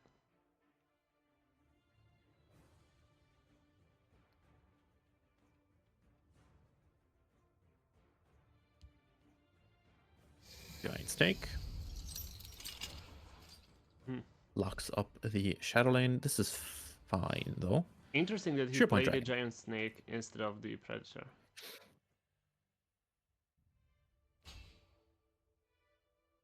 Well, Snake plus weapons and Lightning Bolt is lethal. And, like, maybe you're hoping that Nocturnal doesn't necessarily commit to removing the Snake. Find Scourge. We do need to develop this Lookout, and we do need to gain the health. So we are, I think, just ringing out a Flame Spear Dragon here just for the health gain more than anything else.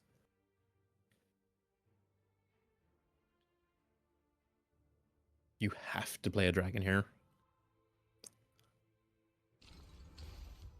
Yep, does commit to it. Back up to 15.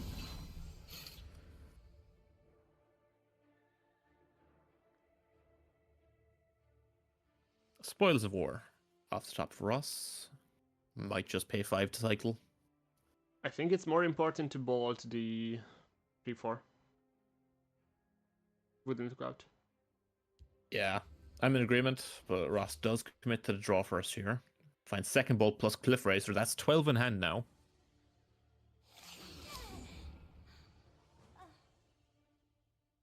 But I think, like, Nocturnal's just going to go for Tiny Dragon, clear off the 3-1. Could also just develop the Sheer Point just to gain another 4, which is likely what I would be doing in this scenario. And it also makes Discourage better next turn. Does take all the damage, hits a Prophecy. Harpy. It's a Harpy. Yeah, this... Yeah, now you're definitely playing Sheer Point and Tiny Dragon, because you can just remove both things. Yep, Tiny Dragon. And gain 8 health. Yeah, and Sheer Point. Perfect. Move Assassin is just not coming back from this one. No. But look at the It was... reach in hand. Yeah. Assassin does not lack for ways of dealing damage. It lacks in ways of preventing itself from taking damage. There is 8 from Lightning Bolts, 5 from the items, 4 from Cliff 4 Racer. from Cliff Racer. 2 from the move pings. You technically have 4 damage with Predator plus Move and Shadows. And we also just saw Blood Sacrament get get milled. Bolt Sheer Point. You have to bolt the Lookout now. I mean, you should have bolted this last turn, really.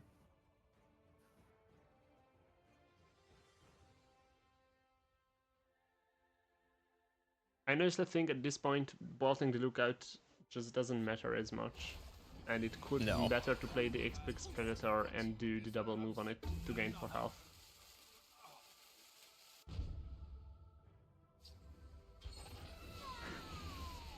As the Flame Spear takes out the 2-1. And it's 7 on And board, this is and just then there is lethal. Dushnik, yeah. We must protect Yep. our stronghold. The classic Douchnik lethal. Nocturnal takes it 2-0.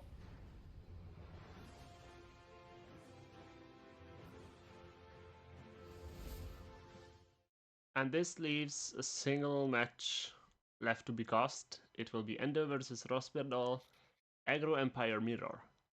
This might be a long one. These matches can get Yeah. very, very grindy. Also quite fitting to do the Mirror as the last match of this stage where half the players breath the Aggro Empire. Yeah. Literally half as well, yeah.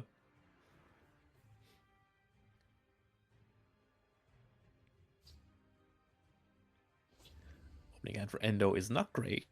Opening hand for Ross is very good. Opening up Markman here has Mournhold Trader for next turn as well as a Muckrab Merchant. Endo has a turn 1 Merchant into a turn 2 Mammoth or Spirit here. Ooh, you think you... Oh, interesting. I was going to say, I would most likely be taking Black Rose Herbalist in that situation. You can trust me. Just because the swings it can potentially generate in such a board-based matchup. Darkmane for Endo. Just going to see the Kvatch. Or, no, just the map come down. Good thing Ross doesn't have the ring. Otherwise, the... Yeah. He could have tried to do something with the captain. Not this turn yet, because there was nothing in this card. Yeah, the Herbalist comes down. And important to note, the Herbalist can heal itself. I do believe it targets itself as well. You Darkmane in Shadow and then move it next turn.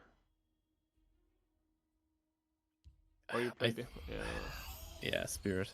But this, yeah, the Cloud Rest is just gonna... Like, you're always taking this Cloud Rest every time. Yep.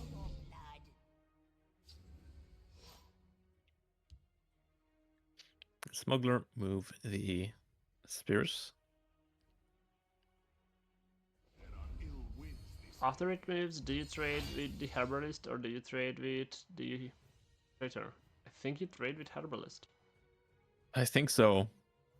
The Herbalist is going to cause a lot of very annoying things. Like, it's going to enable Ross to take a lot of value trades and not have to think about it. I'll find you the finest To recruit. go for the Recruiter. Does take the trade with the Trader here. This does mean that Ross can now just continually take value trades and not have to think about it, because everything just... A thing on his board will just have passive regeneration every turn.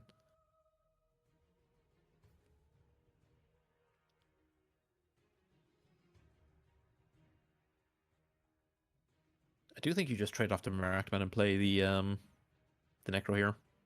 Yeah, Darkmane and Necro in Shadow with the Yes, Markman I think so. looks really good. Yeah, because on the following turn you can just play the defenses to get the Darkmane to move.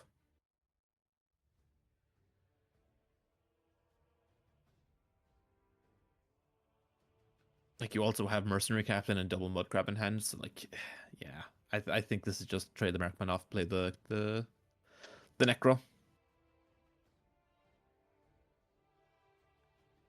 I'll take them. Hardly a challenge. Let's go for it. Gets in for 4, gets in for 2, does break the second rune. Fervor for Endo might be relevant, actually.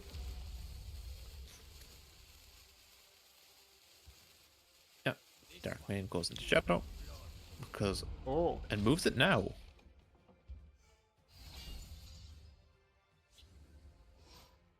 Interesting. I mean, yeah, I mean, you have 2 moves. Well, technically 3 moves with next turn, right? Because you just play Mudcrab Merchant in Field Lane, you play the second Mudcrab Merchant in Shadow Lane, you play Mercenary Captain in Field Lane. The Darkmane's now moved like 3 times, got +6 attack and a +1/+1 from the Mercenary Captain, because you've the exact mana to do it. Yeah, and you will have, with the double moves, you will have Exit Lethal. Yeah. I think the defenses may have just been to not take excess damage this turn, potentially. I need to double check. I don't know if Endo's running Swift Strike or not. Endo is not running Swift Strike. Yeah, this is... We might get to see some prime Darkmane gaming here. Endo needs to set up guards. Otherwise it's over. But setting up guards, unfortunately because of the Herbalist, all of your creatures will just get healed. Yeah.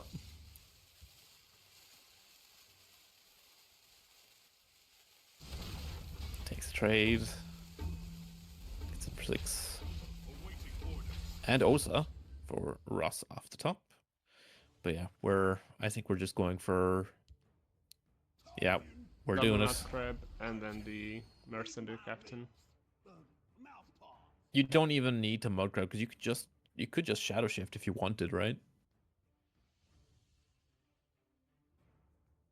You take the Avenger, I think. It's a 4-cost 4/4. It's just better on rate than Delphine. Yeah. We're just gonna play the second Mudcrab Merchant.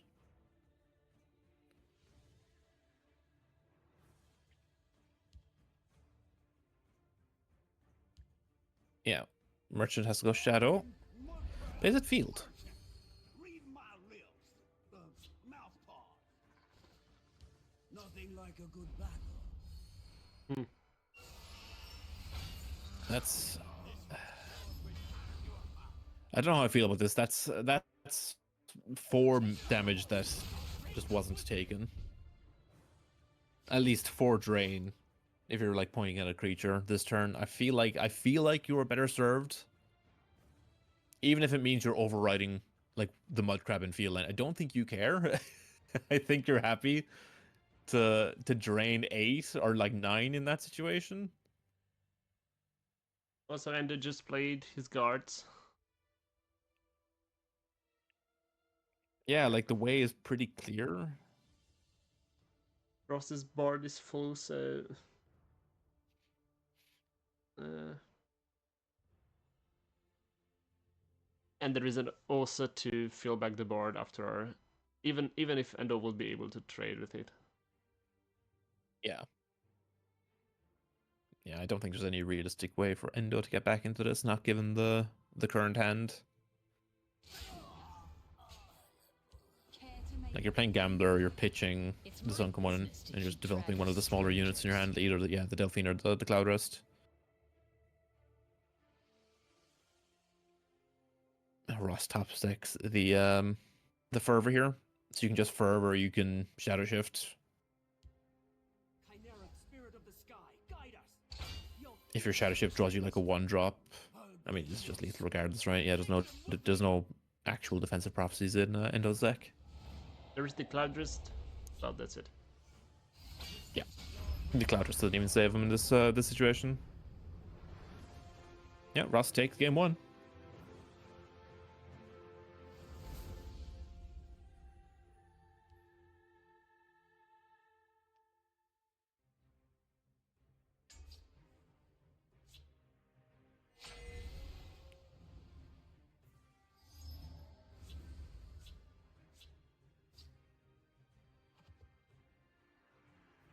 Opening hand for Endo.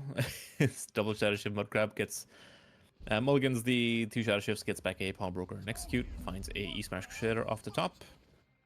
Ross was a has quick- a Darkmane. Yeah, it was a very quick pick.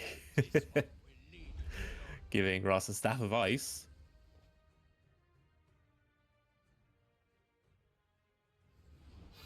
Which I do believe is +1/+2 and it deals 2 damage on summon, I think. Could be wrong. Deals But I 3 am on like 90%. summon, I am sure of that, but I don't know the stats. Are you sure it's 3? I could have sworn it was 2. But you know what? I defy anyone in chat to know what that card does, or like the actual effect text of it, because it's never seen play outside of draft. You see Scourge and Doppelganger takes the Scourge. Gonna see some crab on crab violence. Plays the Crusader and passes.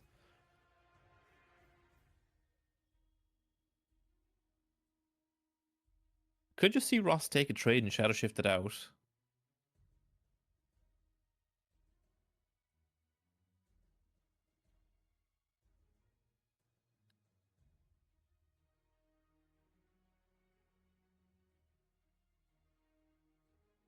Didn't see this coming, eh?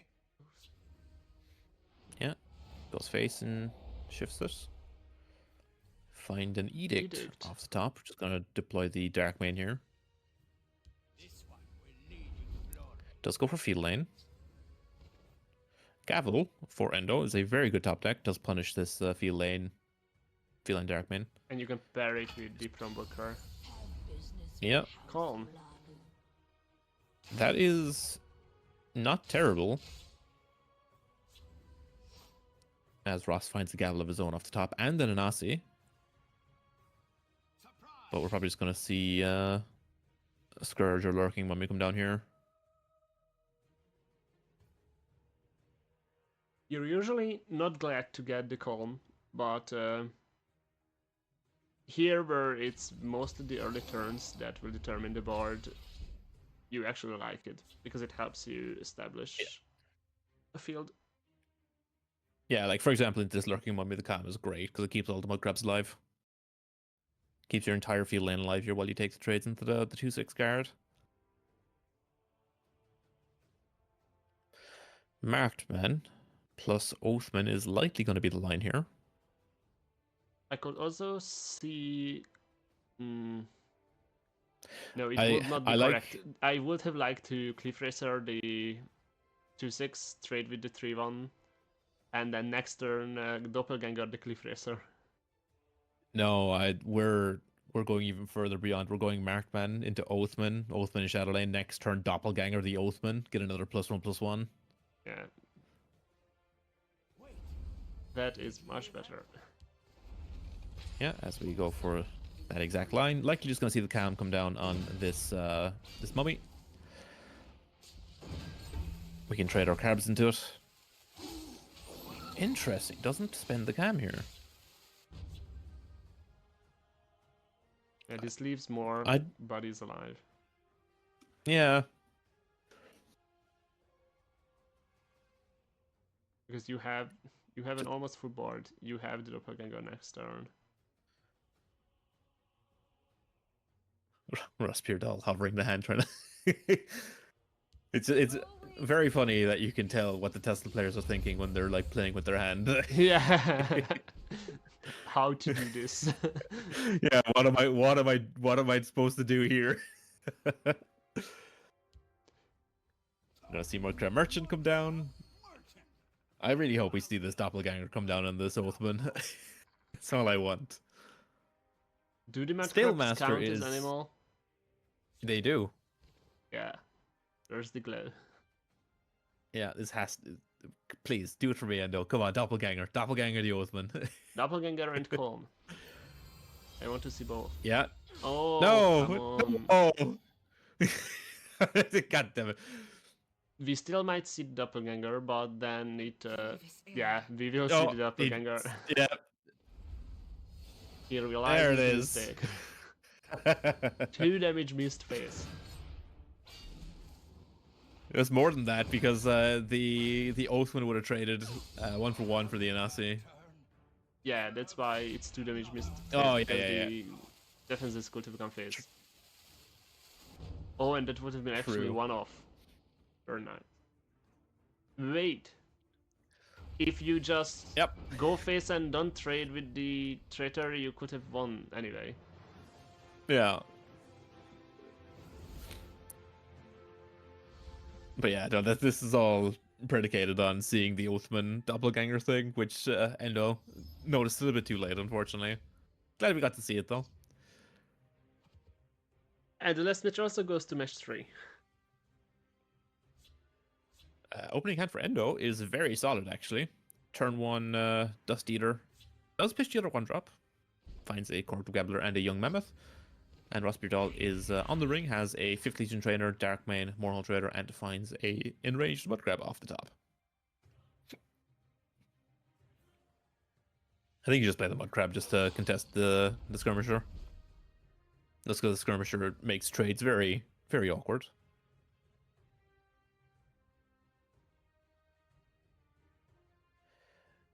If you're Endo, I think you just probably take the trade and just drop Suran Pawnbroker here. You need bodies even if you don't get the plot.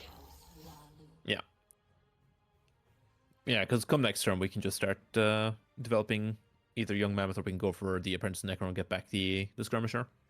Which again makes the Recruiter we will go Apprentice Necro. Yeah. Yeah, again, the Skirmisher just really makes things awkward for the opponent. It's Rossbeard Doll. His entire hand is 2 drops, trying to figure out which one is the correct one in the situation. Right. Go face, which means we're going Necro here for the Skirmisher. Edict off the top for Ross.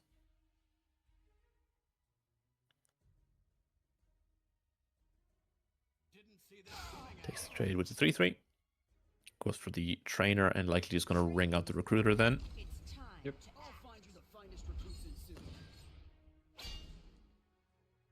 This does make the Dark Main a little bit stronger next turn. Carthspire Scout for Endo. But Endo we can will just play the likely Black just... Dragon. Yeah. We're just going to see Black Dragon. That's going to get immediately responded to by the Edict in the hand of Ross. Which one would have you sniped? The Trainers or the Recruiters? Likely... I think the answer, I think you always go for the trainer, right? Particularly with Ross being on the old Salties version of the deck. You really want to remove the trainer before turn 5, just in case there is an Osa on the hand. Yeah, I would have liked the trainer better too. Yeah. Care to make a friendly Yeah, the trainer value really adds up very quickly in these very go wide aggressive decks. Reaching the mammoth just feels wrong, but you needed to draw more. Yeah. I'll see you You're never pitching the Oathman here. Clivia, Standing by. just generating bodies. Gambler into Crusader and Trapper. Alright, this is not bad. Haven't You broken a can rune yet. Trapper, and do the Oathman. Oh, but it is not entirely active. Oh. No, you're just taking value trades here, so you're trading into the trainer. You're probably breaking a rune here. You're ditching the pawnbroker because I don't think you ever want to pay 3 for it. make a friendly wager. Interesting. Okay, ditches the Crusader in this situation. Okay, just committing to the double trade, I guess, in field lane. Finds a Firebrand, which is pretty good.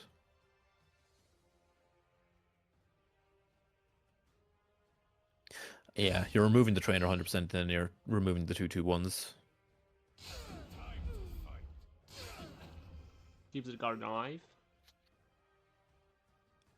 Problem is, next turn there is another summon being summoned in Shadow Lane, so you still cannot go for the Clivia.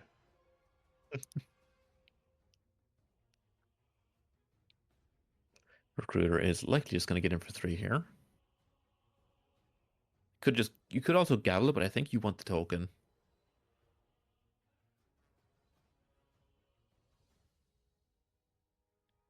You could also play the Dark Main. It moves at the end of turn, so it's going to be in field lane with cover.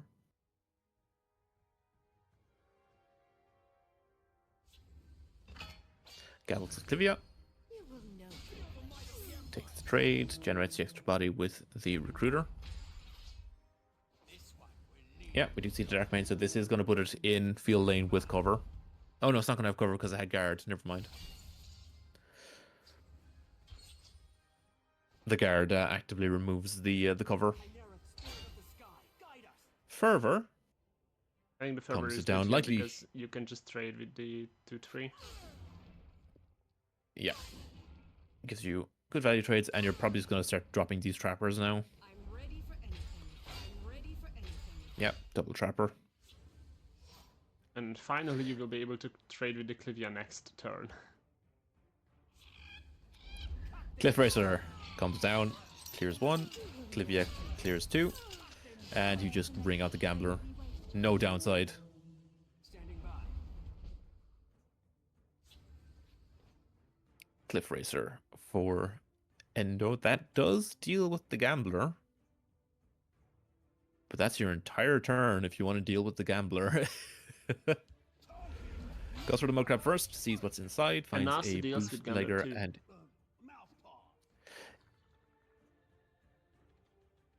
There is a Cliff Racer on Ross's side. Oh, yes. So it Yes, steals there the is, charge. correct. That is correct. We'll also have guard. But alright. Cliff Racer gets in. Yeah, plays the bootlegger. I would have preferred to have seen the bootlegger maybe held for next turn, because you could just sneak the Mudcrab through to kill the Clivia. As Ross top decks Osa. One of the best top decks in the deck, I think, at this point. Also helps thinning the deck out. So we get 3 crabs. We have seen the 1 copy of Enraged here. Oh yeah. Oh yeah, you take the training grounds. I'm sure it'll do a whole lot. Standing by. Holds the cog collector because Raz of the and Clivia Nasi. tokens. This is just a Nasi and the Oathman, no?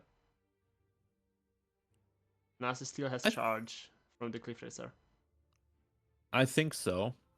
And then you just take all the value trades in Shadow Lane here. if you play an Asi, will it steal the guard from the Lyria creatures and then they don't get the guard back? Alright. I was not sure how this works.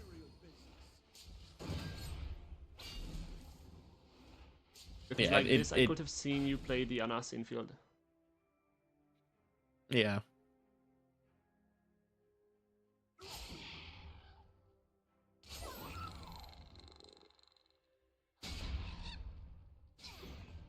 Yeah, takes all the value trades. Oh, Penance Oculatus now can gain all the keywords off Anasi.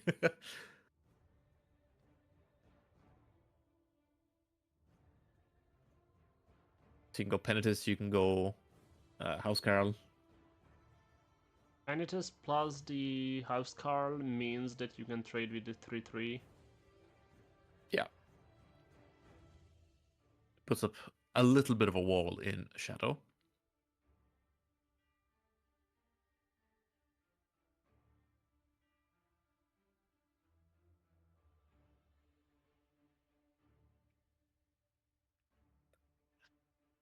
Unfortunately for us, there Nice. is a Raz in Endo's hand, which will mean that Endo will gain cards as he starts to push the runes.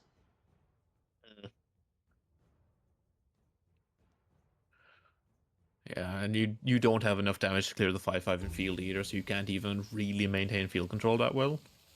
By Storm's iron shield. It's just going to commit to removing the 5/5 then. Oh, Ghostface. Oh, never mind. It's just, yeah, Ghostface. Yeah, no, okay, this is officially a race.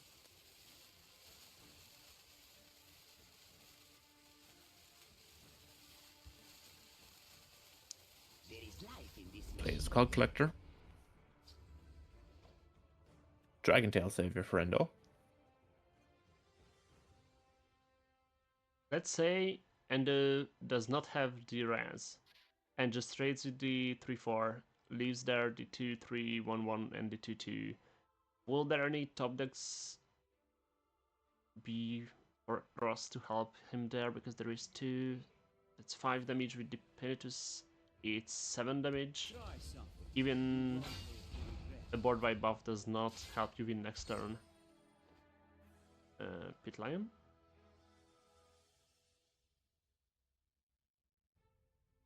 Pale Lion is not terrible.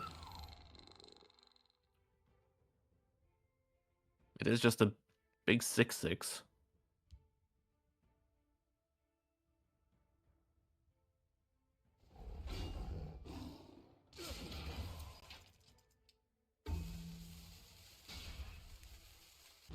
Empire Oathman plus Mercenary Captain. Yeah, I think this is pretty much over. The Oathman is entirely active though, so you could just deal charge here, but how much damage is that, right? Oculatus, that's 6, 7, 8. No, you're like just off.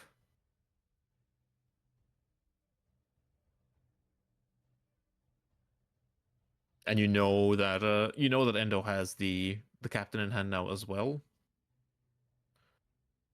So I think no matter what happens here, I think Endo just has lethal. I don't think Ross can kill him here. You were right with the fact that this will be a grindy matchup. Yeah. Yeah, no, because this is such a board-focused aggro mirror, it becomes a very aggressive trading match until you can basically outvalue your opponent. I mean, we saw this earlier as well in one of the other Empire matchups where the player, despite the fact, I think was it Mag versus, it might have been Mag versus Endo or Mag versus Ross, where Mag was much lower in resources but had the fervor, which meant that Mag was just winning on board the entire game. Yeah. And it's kind of what we've seen here with Endo as well, where Endo hit the fervor and it's just snowballed the board advantage so much. Like, obviously there's been big swings with like the Anasi and such, but the biggest difference maker here has been the fervor, 100%. Apprentice Necro here is really good, because otherwise Ross could have had lethal next turn. Oh, but wait, wait. Did Endo messed it up. did we? Yeah, we just. Oh, unfortunate. Because you can pull back the trespasser, not the trespasser, the what's the name of it? Rapper. Trapper, yeah. I always think of the Heroes of War names. Have we? Has Endo had a markman die? I can't think whether or not he did. He did not. Yeah.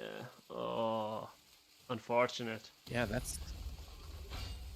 Yeah, just committed the committed to the So the Dragon four Tail Savior line. creatures, so the four creatures in the Shadow Lane wanted to play the Orc, Formidable display. and Yeah, Inez, oh, that's- there is the buff coming. Nothing like a Yeah. There is a chance. There is a chance that like a Cloud Rush throws us off, but nope, that's it. Oh, what an unfortunate way to lose a matchup that you had fought so hard to pull back. This was a great match to close the day on. Yeah. Very, very close game. And that makes it 2-1 for Hospital. And with that, we have the final round in. We've seen Nocturnal versus Ares, it went 2-0 for Noc. Off screen was Megacat and CoreData played, 2-1 for Meg. And then now we've seen Hospital versus Ender, 2-1 for Hospital. Which makes the final standings so that no one has gone 5-0, which was expected, so no one got 40 points. Megacat went 4-1, gained 30. Hospital and Endo both went 3-2. Core and Nocturnal went 2-3, and Eros went 1-4, and no one went 0-5.